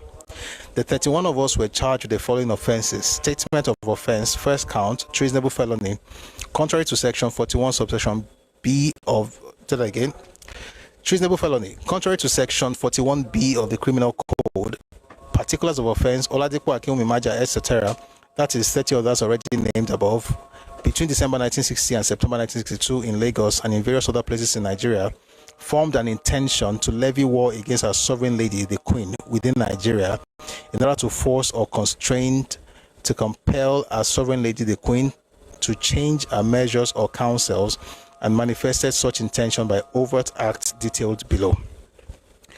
Overt act of the offense. Number 1. Between November 1961 and September 1962, Ayo Akinsanya, Samuel Taiwo Redein, Lateef Jakonde, Alfred Ogbeiwa, Rewani Gabriel Eyenkwenire, Ekwe Juno Eche, James Sawentaka, and Obafemi Awolowo solicited, incited, and endeavored to persuade and procure certain persons to take part in the levying of war against our sovereign lady, the Queen. By the way, this is going to be, may sound boring, but you want to read the whole book. This is how we read the whole book, everything. Number 2, enjoy. Obafemi Awolowo, between December 1960 and February 1962, procured Oladipo Akinwumimaja to arrange for the training of Nigerians outside Nigeria in the unlawful use of explosives, weapons, arms, and ammunition in preparation for the said levying of war within Nigeria against our sovereign lady, the Queen. Number 3, between November 1961 and September 1962, Michael Adedapo Omishade, Gabisha Shore, Adeiga Akinsanya, Babalola, Sebastian James Umoren, Ayo Akinsanya, Sunday Bietoma, Anomo Garan Okotie, Yesin Elias, Morrison Okotie, Uzodima Uregbu Unwobiala, Victor Labisi Onabanjo, Samuel Adesonya Otubanjo, Joseph Sawentaka, Josiah Oladiran Lawansin, Muri Badmus, Joshua Olatunde Akinropo Akamo, and Alesunde Amuwo, with various other persons, attended outside Nigeria courses of training in the unlawful use of explosives, weapons, arms, and ammunition with the purpose of taking part within Nigeria in the said levying of war against our sovereign lady, the Queen. Number 4. Between November 1961, Olujude says, is it the same Ayade Banjo? Yes. Number 4. Between November 1961 and September 1962, Oladipo Akinwumimaja, Michael Adedapo Omishade, Gabisha Shore, Adeiga Akinsanya, Richard Babalola, Sumbo Jibowu, Samuel Akanbi Onitiri, Sebastian James Umoren, Ayo Akinsanya, Sunday Bietoma. Oh boy, we go read names tire. People like say they read Bible. Now if you're reading this one, begat this one. Oh boy, we shall enjoy it. Between November 1961, number 4, between November 1961 and September 1962, Oladipo Akinsanya Maja, Michael Adedapo Omishade, Gabisha Shore, Adeiga Akinsanya, Richard Babalola, Sumbo Jibowu, Samuel Akanbi Onitiri, Sebastian James Umoren, Ayo Akinsanya, Sunday Bietoma, Samuel Taiwo Redein, Anomo Garan Okotie, Yesin Elias, Morrison Okotie, Lateef Jakonde, Josiah Olawo. You know what? All those names, that's all between. Just put it together. All those names that we mentioned earlier, the 31 names, most of those names, and James and Obafemi Awolowo, Anthony Naoro, Samuel Grace Koku, Ayade Banjo, and James Olubunmi Aluko were concerned in the unlawful importation of arms and ammunition into Nigeria, and the unlawful possession thereof, and the unlawful purchase and possession of explosives in Nigeria. During the month of August 1962, Michael Adedapo Omishade and Samuel Akanbi Onitiri, for purposes prejudicial to the safety of Nigeria, visited the power station of the Electricity Corporation of Nigeria at Ijora, Lagos. Number 6, during the month of August 1962, Michael Adedapo Omishade, for purposes prejudicial to the safety of Nigeria, visited the control tower at Lagos Airport, Ikeja. Number 7, during the month of August 1962, Michael Adedapo Omishade and Samuel Akanbi Onitiri, for purposes prejudicial to the safety of Nigeria, visited the government magazine in Lagos. Number 8, during the month of August 1962, Michael Adedapo Omishade and Samuel Akanbi Onitiri, for purposes prejudicial to the safety of Nigeria, visited the Royal Nigerian Naval Base at Apapa, Lagos.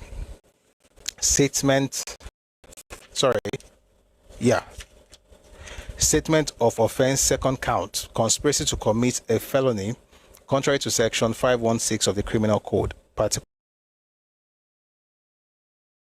and others, on diverse days between December 1960 and September 1962, conspired together and with other persons unknown in Lagos,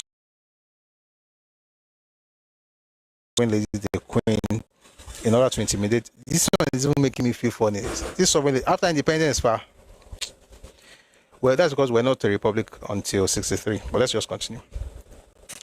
So, where were we?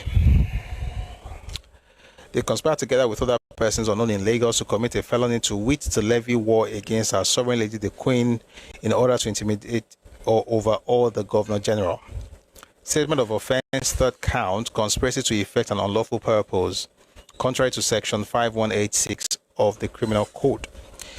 Particulars of offense: Oladipo Akinwumi Maja and others on diverse days between December 1960, September 62, conspired together and with other persons unknown in Lagos and in various other places in Nigeria to effect an unlawful purpose to wit to contravene the provisions of the Firearms Act, Cap 69, and regulations made thereunder. Dated at Lagos this day, 1st day of November 1962. Signed B.A. Adedipe, Acting Director of Public Prosecutions of the Federation. Record of Proceedings, Volume 1, page 127. By 2 November, we're back to Papa now. By 2 November, it had not been possible to apprehend the last 4 accused. I'll tell that again. By 2 November, it had not been possible to apprehend the last 4 accused persons, namely Enaoro, Ikoku, Adebanjo, and Aluko. Why? The one got this Ghana, Bomas later. Therefore, to enable the prosecution to proceed against the rest of us, the charges against them were withdrawn by the DPP and were dismissed by the judge, but not on merit. I should say this. At this point, Ikoku was in Ghana, Adebanjo was in Ghana, but before this point, Ikoku had actually spoken to Awo that he should run away. Okay? He had asked him to skip town, essentially. And Awo had said, no. There are 2 books you should read if you want to. By the way, we've done this before. But if you want to have details, 2 books.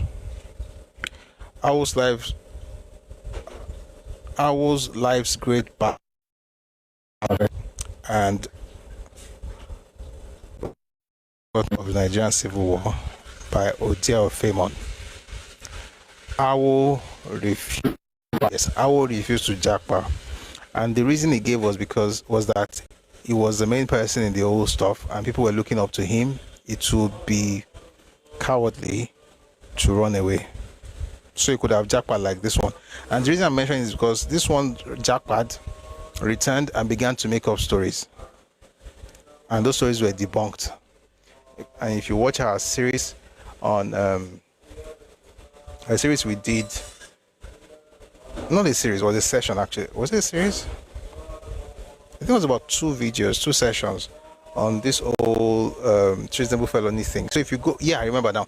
If you watch the video, Awo on trial, why he was tried for treason and things like that, you will find, we read the materials. I don't want to go back to it because I don't want to change, the topic. I'm just trying to explain that Awo could have jackpot, like some people, many people have done, and you know them in Nigeria's history.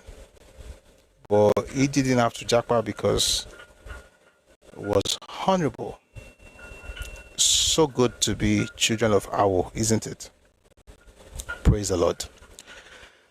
Okay. After our pleas had been taken, the question of bail was raised and argued. Bail was refused and a further hearing was fixed for Monday, 12 November. At this early stage, it is, I think, pertinent to set out certain facts which are likely to be of interest as well as points of reference to readers. The trial itself began on 2 November 1962 and ended 13 June 1963, when the judgment was reserved indefinitely. The judgment took 3 months to write and about 7.5 hours to deliver. By the way, okay, Emma, you can change it.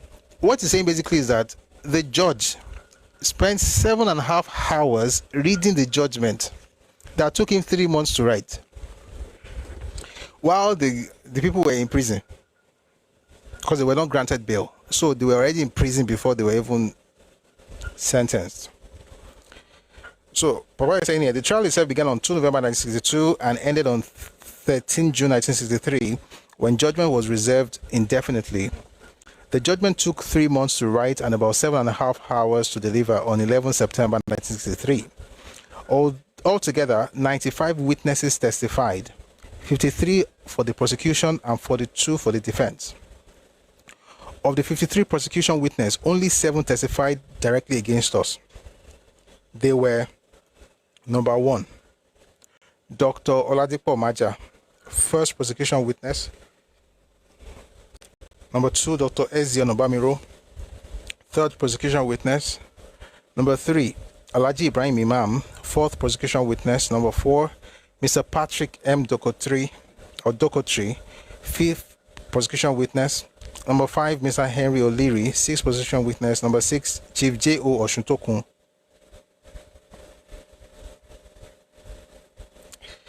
25th prosecution witness. Number 7, Chief Juro Gundiran, 26th prosecution witness. Please don't ask me why I paused, because On the other hand, 16 out of the 42 defense witnesses testified in my favor. The 16 were: number 1, Benedict Nakodia; number 2, Biodun Falade; number 3, Jonah Asadugo; number 4, Ayo Fasomi; number 5, Dr. Vio Enuga; number 6, Obi Akinolugbade; number 7, Oba Samuel Akisonya; number 8, Dr. S.C. Aluko; number 9, Dr. H.A. Oluwasomi. That's from our bishop where you. Number 10, Oluwole Awolowo is son.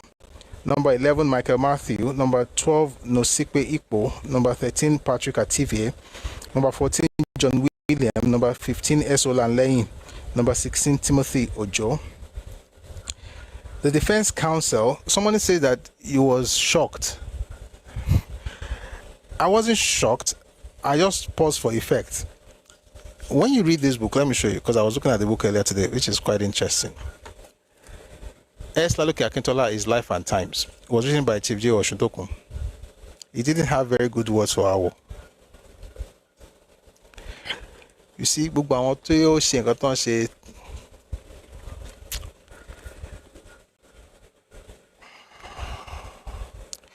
me just say it this way. There's no way Awo would be Awo and you would benefit from Awo, and certain people will buy the Akpokpo and send him to prison and testify against him, and will come back into Yoruba land and expect that Yoruba people will celebrate them, knowing what Awo meant to Yoruba people.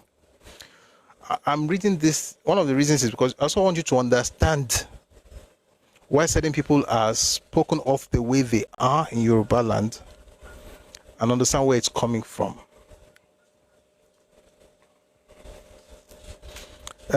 Akin, yes. The answer is yes. Where were we? The defense counsel who appeared on the first day were over 100. And the first list submitted by the leader, Chief H.O. Davis, did not include all of them. It contained 56 names lined up as follows.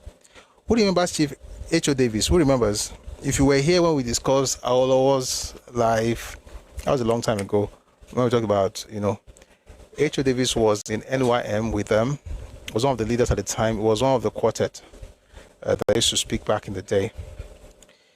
So they led 100 lawyers, defense counsel who appeared on the first day were over 100, and the first list submitted by the leader, Chief H.O. Davis, did not include all of them. It contained 56 names lined up as follows.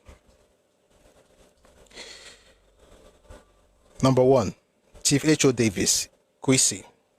Did I say Kwi? I mean Q. Oh boy. I'm trying to smile because this is just quite sad, sha. They will always need somebody amongst you to destroy you.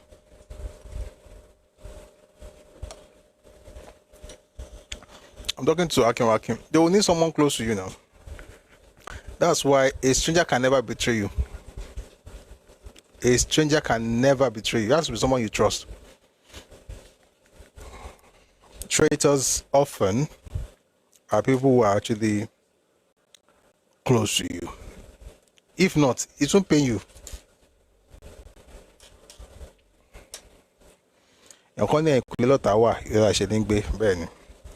Alright, let's quickly get through this. 819, okay. The defense counsel who appeared on the first day were over 100. and the first list submitted by the leader, Chief H.O. Davis, did not include all of them. It contained 56 names lined up as follows. Number 1, Chief H.O. Davis, QC, Peter Thomas, A. Oluwole Gomez, O.B. Akinolubade, and J. Akinshete for Michael Omishade and Joshua Kamo.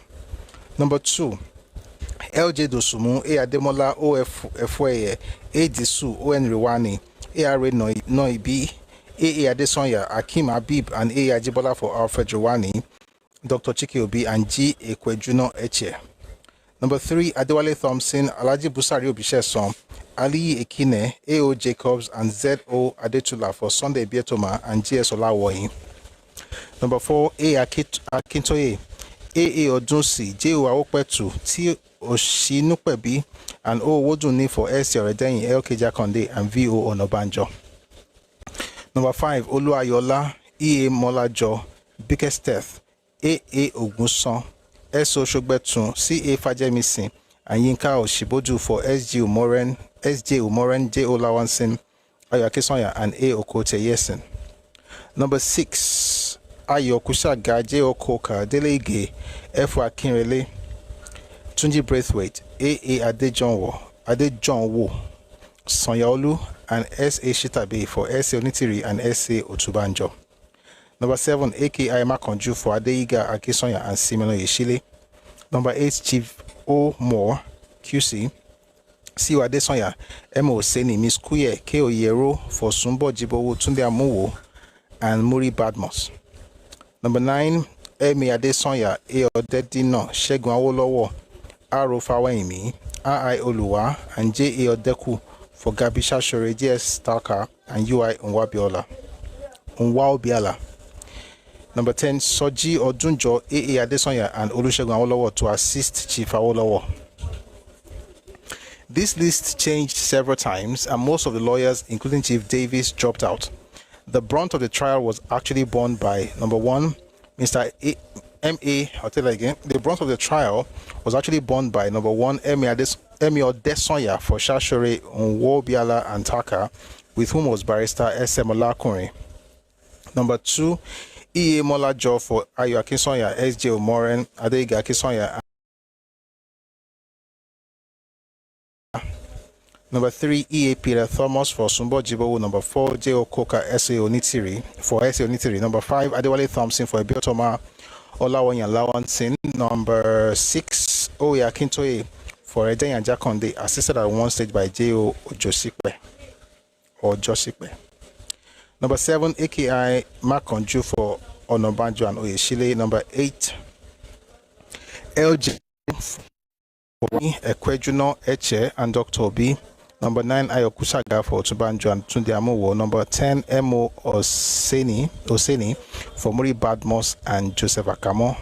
Chief Awolowo and M.A. Omishade appeared for themselves. The Crown was represented by Mr. Basil A. Adedipe, with whom were S.D. Adebiyi, B.O. Kasim, and J. Nadi. Although the Constitution of the Federation of Nigeria guaranteed the right of an accused person to employ a lawyer of his choice at his trial, I was not allowed to employ Mr. Gretian, QC, who was a lawyer of my choice, because he was a British, not a Nigerian citizen. As a result, I decided to appear for myself.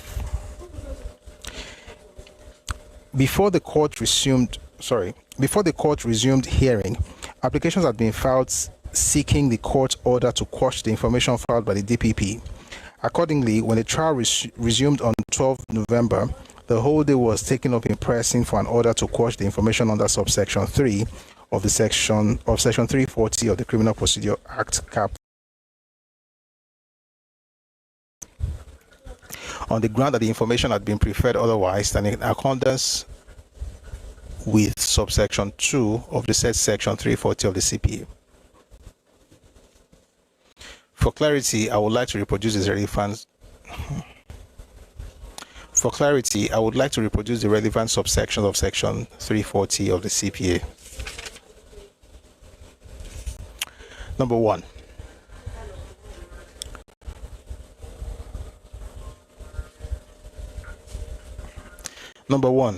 Subject to the provisions of this section, an information charging any person with an indictable offense may be preferred by any person before the High Court, charging any person with an indictable offense for which that person may be lawfully.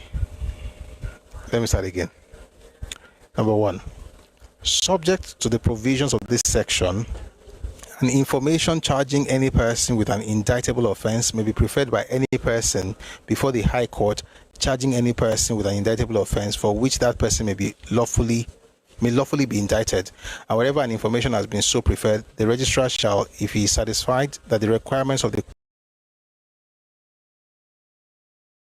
file the information, and it shall thereupon be proceeded with accordingly, provided that if the registrar shall refuse to file an information, a judge, if satisfied that the said requirements have been complied with, may, on the application of the prosecutor or on his own motion, direct the registrar to file the information, and it shall be filed accordingly. Number 2. Subject as hereinafter provided, no information charging any person with an indictable offense shall be preferred unless either A, the person charged had been committed for trial, or B, the information is preferred by the direction with the consent of a judge. Number 3. If an information preferred otherwise than in accordance with the provisions of the last foregoing subsection has been filed by the registrar, the information shall be liable to be quashed. The requirements referred to in subsection 1 above are contained in section 34 as follows. Number 1. All information shall, subject to the provisions of subsection 2. Should we jump this part?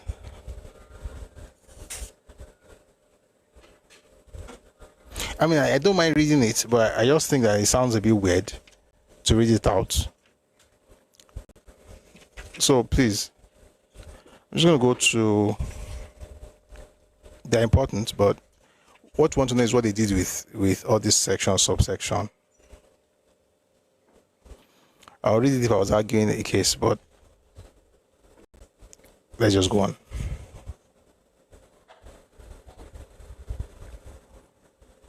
So all those things, the Shah wrote it, plenty. In his counter affidavit sworn on 9 November, the DPP deposed as follows: that I am leading counsel for the Crown in the above matter. That's number 1. Number 2, that I filed the information in this matter on November 1, 1962, and so on and so forth. That was signed by B. Adedipe, the deponent. It was therefore submitted that the information should be quashed. In his reply, the DPP repeated the facts deposed in his counter affidavit. Said he, I stated in the counter affidavit that I filed the information. All that I did was to deposit the copies of the information with the registrar of the court. Okay, we're going to move away from that very quickly. Again, everything is important, but for the purpose of these sessions, we're just going to jump some things. All right.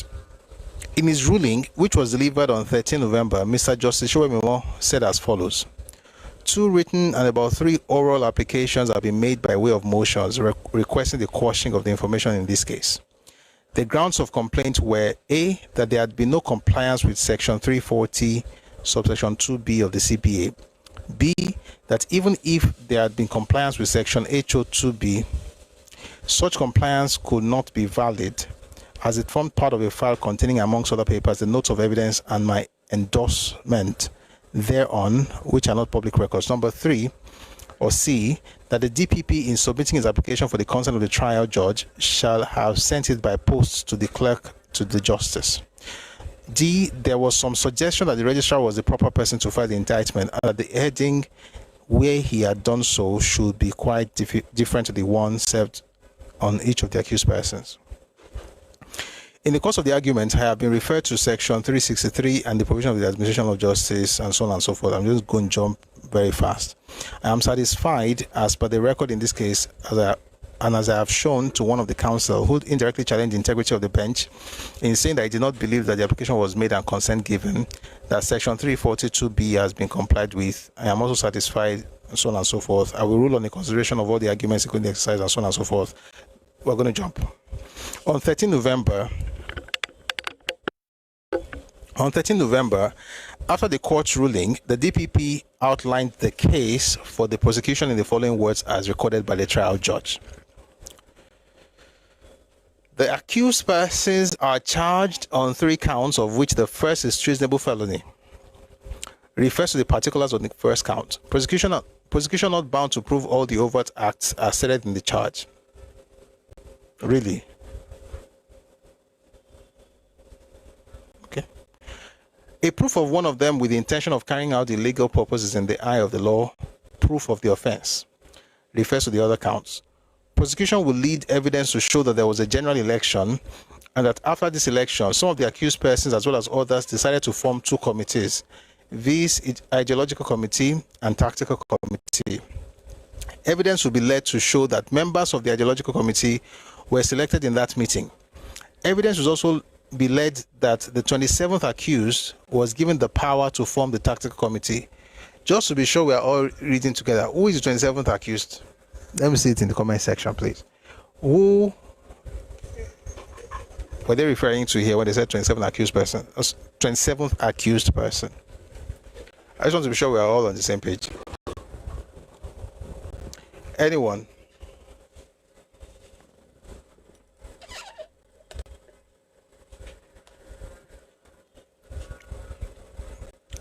Tansep.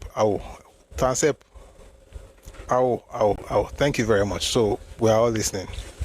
Is Awo. Thank you very much. Now that we are all listening, let us continue for the next. Okay. I'll just finish this passage and then I'll call it a day.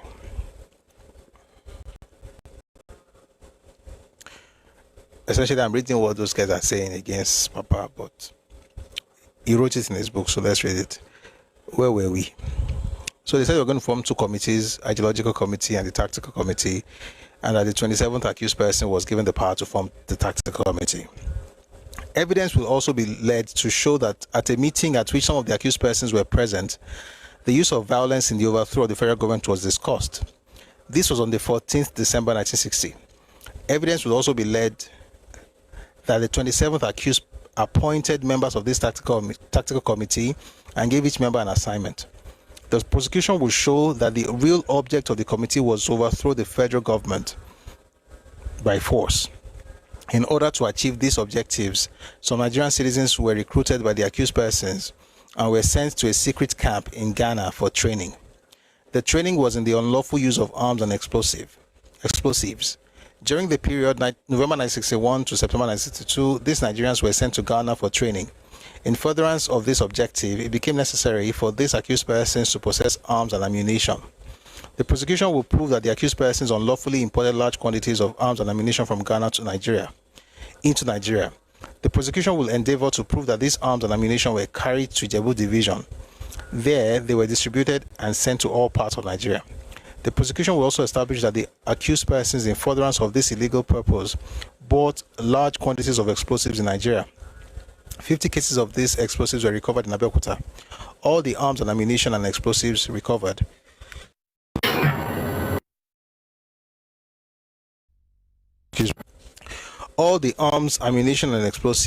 will be tendered as exhibits in this case.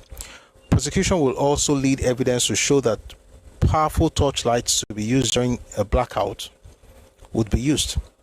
The prosecution will be, in the course of the case, prove the contact between 27th accused person and the President of the Republic of Ghana.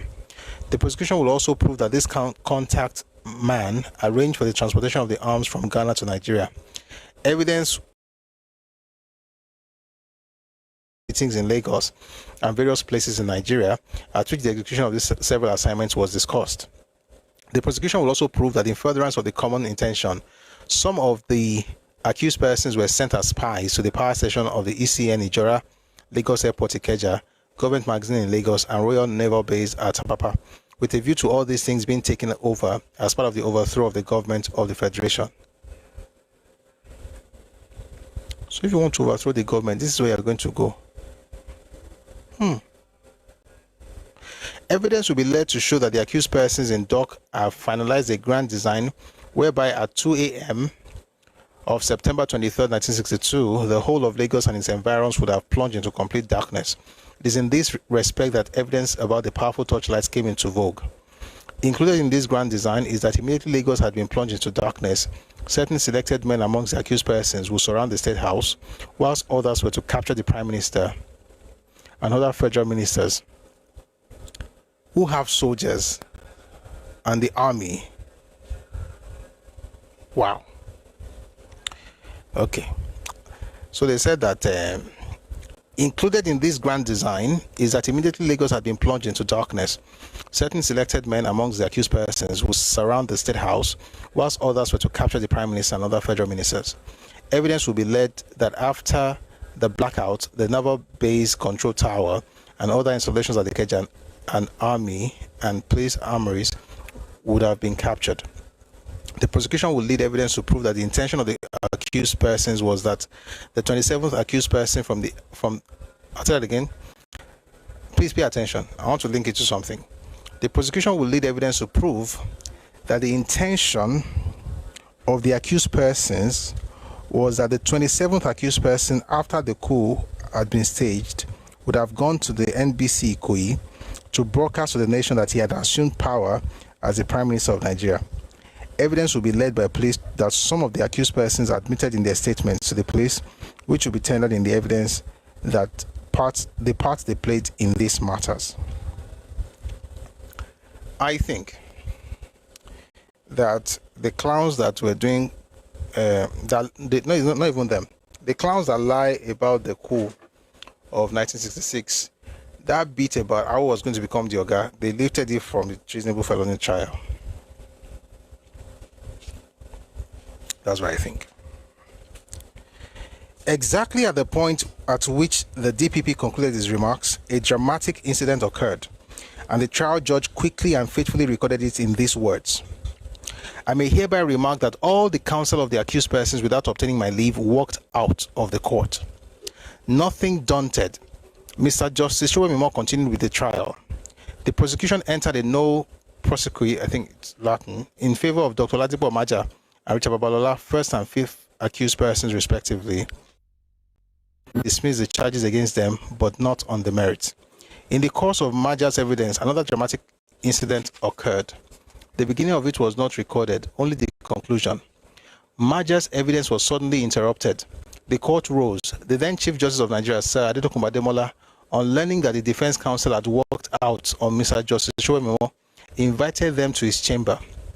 The defense counsel had walked out for three reasons. Firstly, the trial judge had been hostile in his attitude to the accused persons and to their counsel. It was as if he had made up his mind to convict at all costs.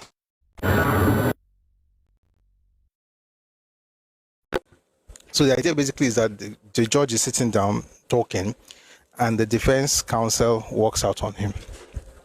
And so the Chief Justice of Nigeria, the defense lawyers or the defense counsel to his chambers. So that's very fast.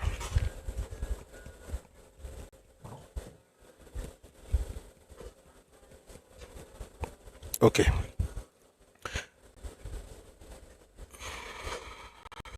The then Chief Justice of Nigeria, Sir Adetokunbo Ademola, on learning that the defense counsel had walked out on Mr. Justice Showemimo, invited them to his chamber. The defense counsel had walked out for three reasons. Firstly, the trial judge had been hostile in his attitude to the accused persons and to their counsel. It was as if he had made up his mind to convict at all costs. Secondly, the DPP, Mr. Adetikpe, was very uncooperative. He admitted that he had the proofs of the evidence of the prosecution witnesses with him, and that he in fact filed them with the information on 1 November, but he refused to give them to the defense counsel to enable them to know the case they were going to meet in court. In an indictable offense, it was the practice to hold a preliminary inquiry before a magistrate, during which the case the accused person was going to meet in the High Court was fully disclosed. Since no preliminary inquiry had been held, it was expected as an act of fairness that the proofs of evidence in the possession of the DPP would be supplied to the accused persons and all defense counsel. Thirdly, to cap it all, it was authoritatively learned that Dr. Maja was going to give evidence for the prosecution, as indeed he did immediately after the DPP had concluded his opening address. Dr. Maja went straight from the dock into the witness box without any of the accused persons or their counsel having the vaguest idea of what his testimony was going to be. The DPP was in charge of his case and could not be interfered with as to how he went about it. But the tactics employed by him concerning Maja's evidence looked neither tidy nor fair, nor was it in accordance with the established rule of practice already canvassed. After listening to them, Sade Tokunbo Ademola then sent for the trial judge. He talked to him separately out of the hearing of the defense counsel. Nobody knew then, and nobody knows now, what discussion took place between Sade Tokunbo and Mr. Joseph Memo. But the former, on rejoining the counsel, appealed to them to return to the court and assured them that they would receive the cooperation they required. Just as Maja was concluding his evidence in chief, some of the defense counsel returned and the trial judge recorded the fact as follows. Chief Davis and some counsel now returned to court. Record of Proceedings, Volume 1. The walkout and Sade Tokunbo Ademola's intervention began to bear fruit immediately. As soon as Maja concluded his evidence, Chief H.O. Davis rose to his feet and the following proceedings ensued. At this stage, Chief H.O. Davis, on behalf of all the leading counsel, informs the court that he had asked the DPP to make available to them the statement of each of the accused persons, of which the counsel have no copy. He should also make available the proofs of evidence of the witnesses he intended to call. He has refused to make them available. He therefore says that if this request is granted, he would ask for adjournment for at least a week. Chief Awolowo associates himself with Chief Davis and asks for statements of witnesses as well as the proof of evidence. 27th accused is also asking that the statement of co-accused be also supplied to him. Mr. Adedipe says they are not entitled to any statement of witnesses until the witnesses have been called. Chief Davis refers to page 415, Archbold section 682, subsection 8. Ruling. I hereby rule that the DPP should make available to each accused person the statement which each has made to the police, and additional statements if in compliance with the judge's rules, the accused persons have made further statements as per page 415, Archbold 33rd edition. Proof of evidence of prosecution witnesses should be supplied to the 8th leading counsel. I order that Chief Awolowo be supplied with this statement and the proof of evidence which the prosecution intends to lead. Signed, G.S. Showmemo, Judge. DPP informs the court that they could make available the copies of the statement and proof of evidence to counsel on Friday latest. Statements of accused persons were distributed to them in court. Mr. Akintoye, for all counsel, informs the court that all applications by motions should be ready by Thursday. The DPP has assured me that he will file any affidavit he desires by Thursday. We're going to jump. Don't worry, we're almost done with this chapter. When the court resumed on 19 November, 3 applications were made by counsel. Firstly, there was application that the accused persons be released on bail. I deliberately refrained from applying for bail for myself, but I supported the applications of the other accused persons. Secondly, an order of the court was sought for particulars of the alleged overt act to be supplied by the DPP to the accused persons. Thirdly, in the event of his failure to supply the particulars, the overt act should be struck out. The 3 applications were rejected by the trial judge in the ruling which he delivered on 22 November. End of chapter 2. But what is all this Turenchi? I mean, that was long. I think the whole idea of this trial was just a sham. It was like they knew exactly what they wanted to do and they were trying to prove the ruling before they even began. We're going to continue from here next time. I will be discussing Awolowo on trial, the prosecution. That will be next class. But we'll be here tomorrow at 4 p.m. if your time was African time. I want to thank everybody who has listened. Somebody says, brother, what is your religion? Where's that coming from? It has nothing to do with what we're discussing, so let's just leave that one alone, because there's no correlation. So I want to thank everybody who has been part of today's conversation. Thank you for liking the live and for sharing and for the gifts. I saw a number of gifts on TikTok. Thank you very much for your generosity. May God bless you and enrich you. Okay, so thank you very much for that. there's one person who wants to speak, who is sending a request. I'll just bring one person because I have to be out like ASAP. But please join us tomorrow. We do have these sessions every weekday, Mondays to Fridays, 4 p.m. if at time West African time. So please join us tomorrow. We're gonna have a great time together. We'll be discussing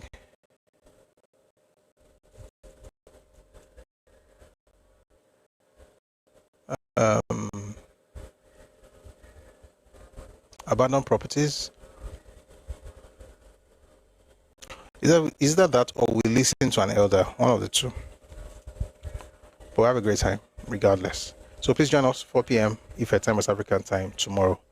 There's a person here with a name that sounds French, but I guess they're not really trying to come up because I accepted a request, but you're not coming up. But thank you very much for sending your request in the first place. Anyway, thank you everyone for being here. It's been a nice session and had fun. We'll go to the prosecution next week, and sorry, not next week, next time, and I'll try to maybe just jump more things next time. But I hope you enjoyed it. And the names that you're hearing, it also gives you an idea.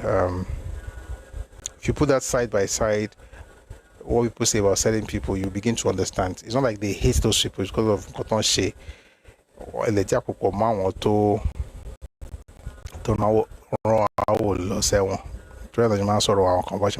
but which is well. Let's have our anthems and then we'll call it a day. So we're going to have the Nigerian anthem and also the Yoruba anthem. Here's the Nigerian anthem.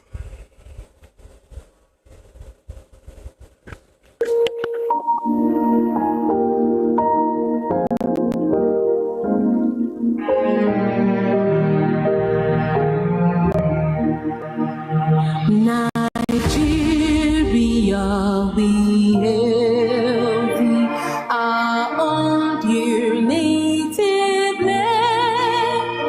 Though tribe and tongue may differ, in brotherhood we stand. Nigerians all are proud to serve our sovereign motherland.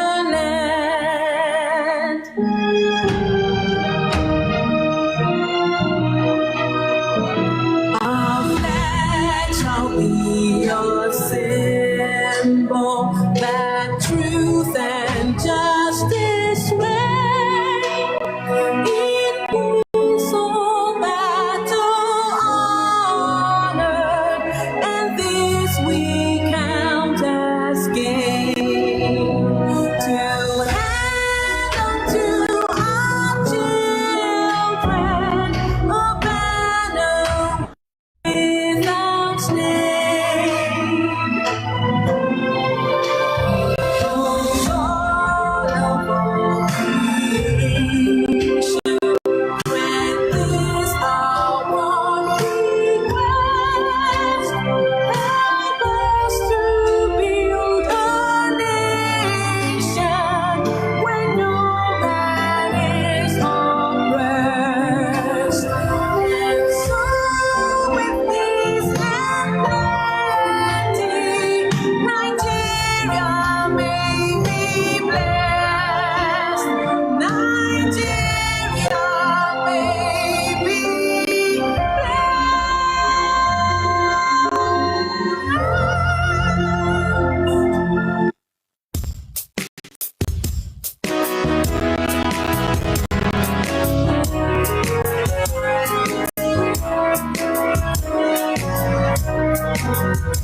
Iṣẹ́ wa fúnlẹ̀ wá, fún ilẹ̀-èdè wa.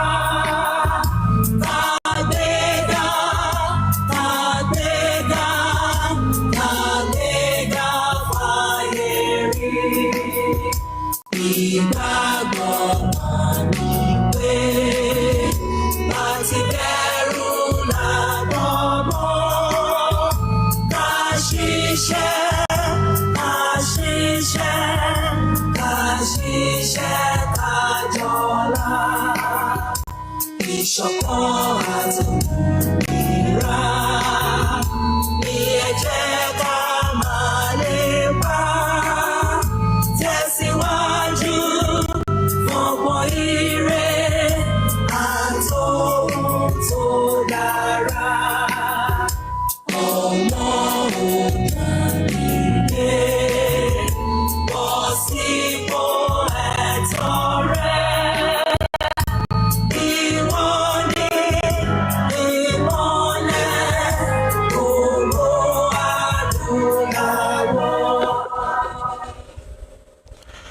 àwa ni mọ̀lẹ́ ògùn adúláwọ̀ mọ̀lẹ́ wọ̀ ní wọ́ọ̀kùn lágbára ọlọ́run ilẹ̀ Yorùbá ò ní bàjẹ́ Nàìjíríà náà ò ní bàjẹ́ àwọn tá à ń kọ́ ló ń pa àwọn aṣíwájú ẹ̀ náà láyé ká lè rí múlò and we'll do better than them. We will build on the foundations they've laid. I was going to say something earlier that one of the beautiful things I like about this book is that I was not just going straight to say I didn't do it. He's mentioning what they said about him. He's bringing it out very clearly, very plainly. He's even reporting stuff from the proceedings so that when it's time for us to begin to get into his defense, you'll be able to appreciate it better rather than just saying, me or shell. And these are things to learn from Papa. May God bless you. And let's say ọlọ́gbọ́n jìnnà kúrò lọ́dọ̀ yín ẹni bá olórí burúkú rìn o àwọn tó máa dìtẹ̀ ọgbọ́n tọ́lọ́ máa fún yín láti lè bá wọn lò. You will not lack it. You will have the wisdom you require to be able to navigate your way through all this, the labyrinth of life. May God bless you and keep you and strengthen you and favor you. And may God bless Nigeria. God bless Yoruba land. I'll see you again tomorrow at 4 p.m. if your time is African time. Do have a lovely, lovely evening. Good night. Odaro. Esheo, thank you very much for being here. Good night.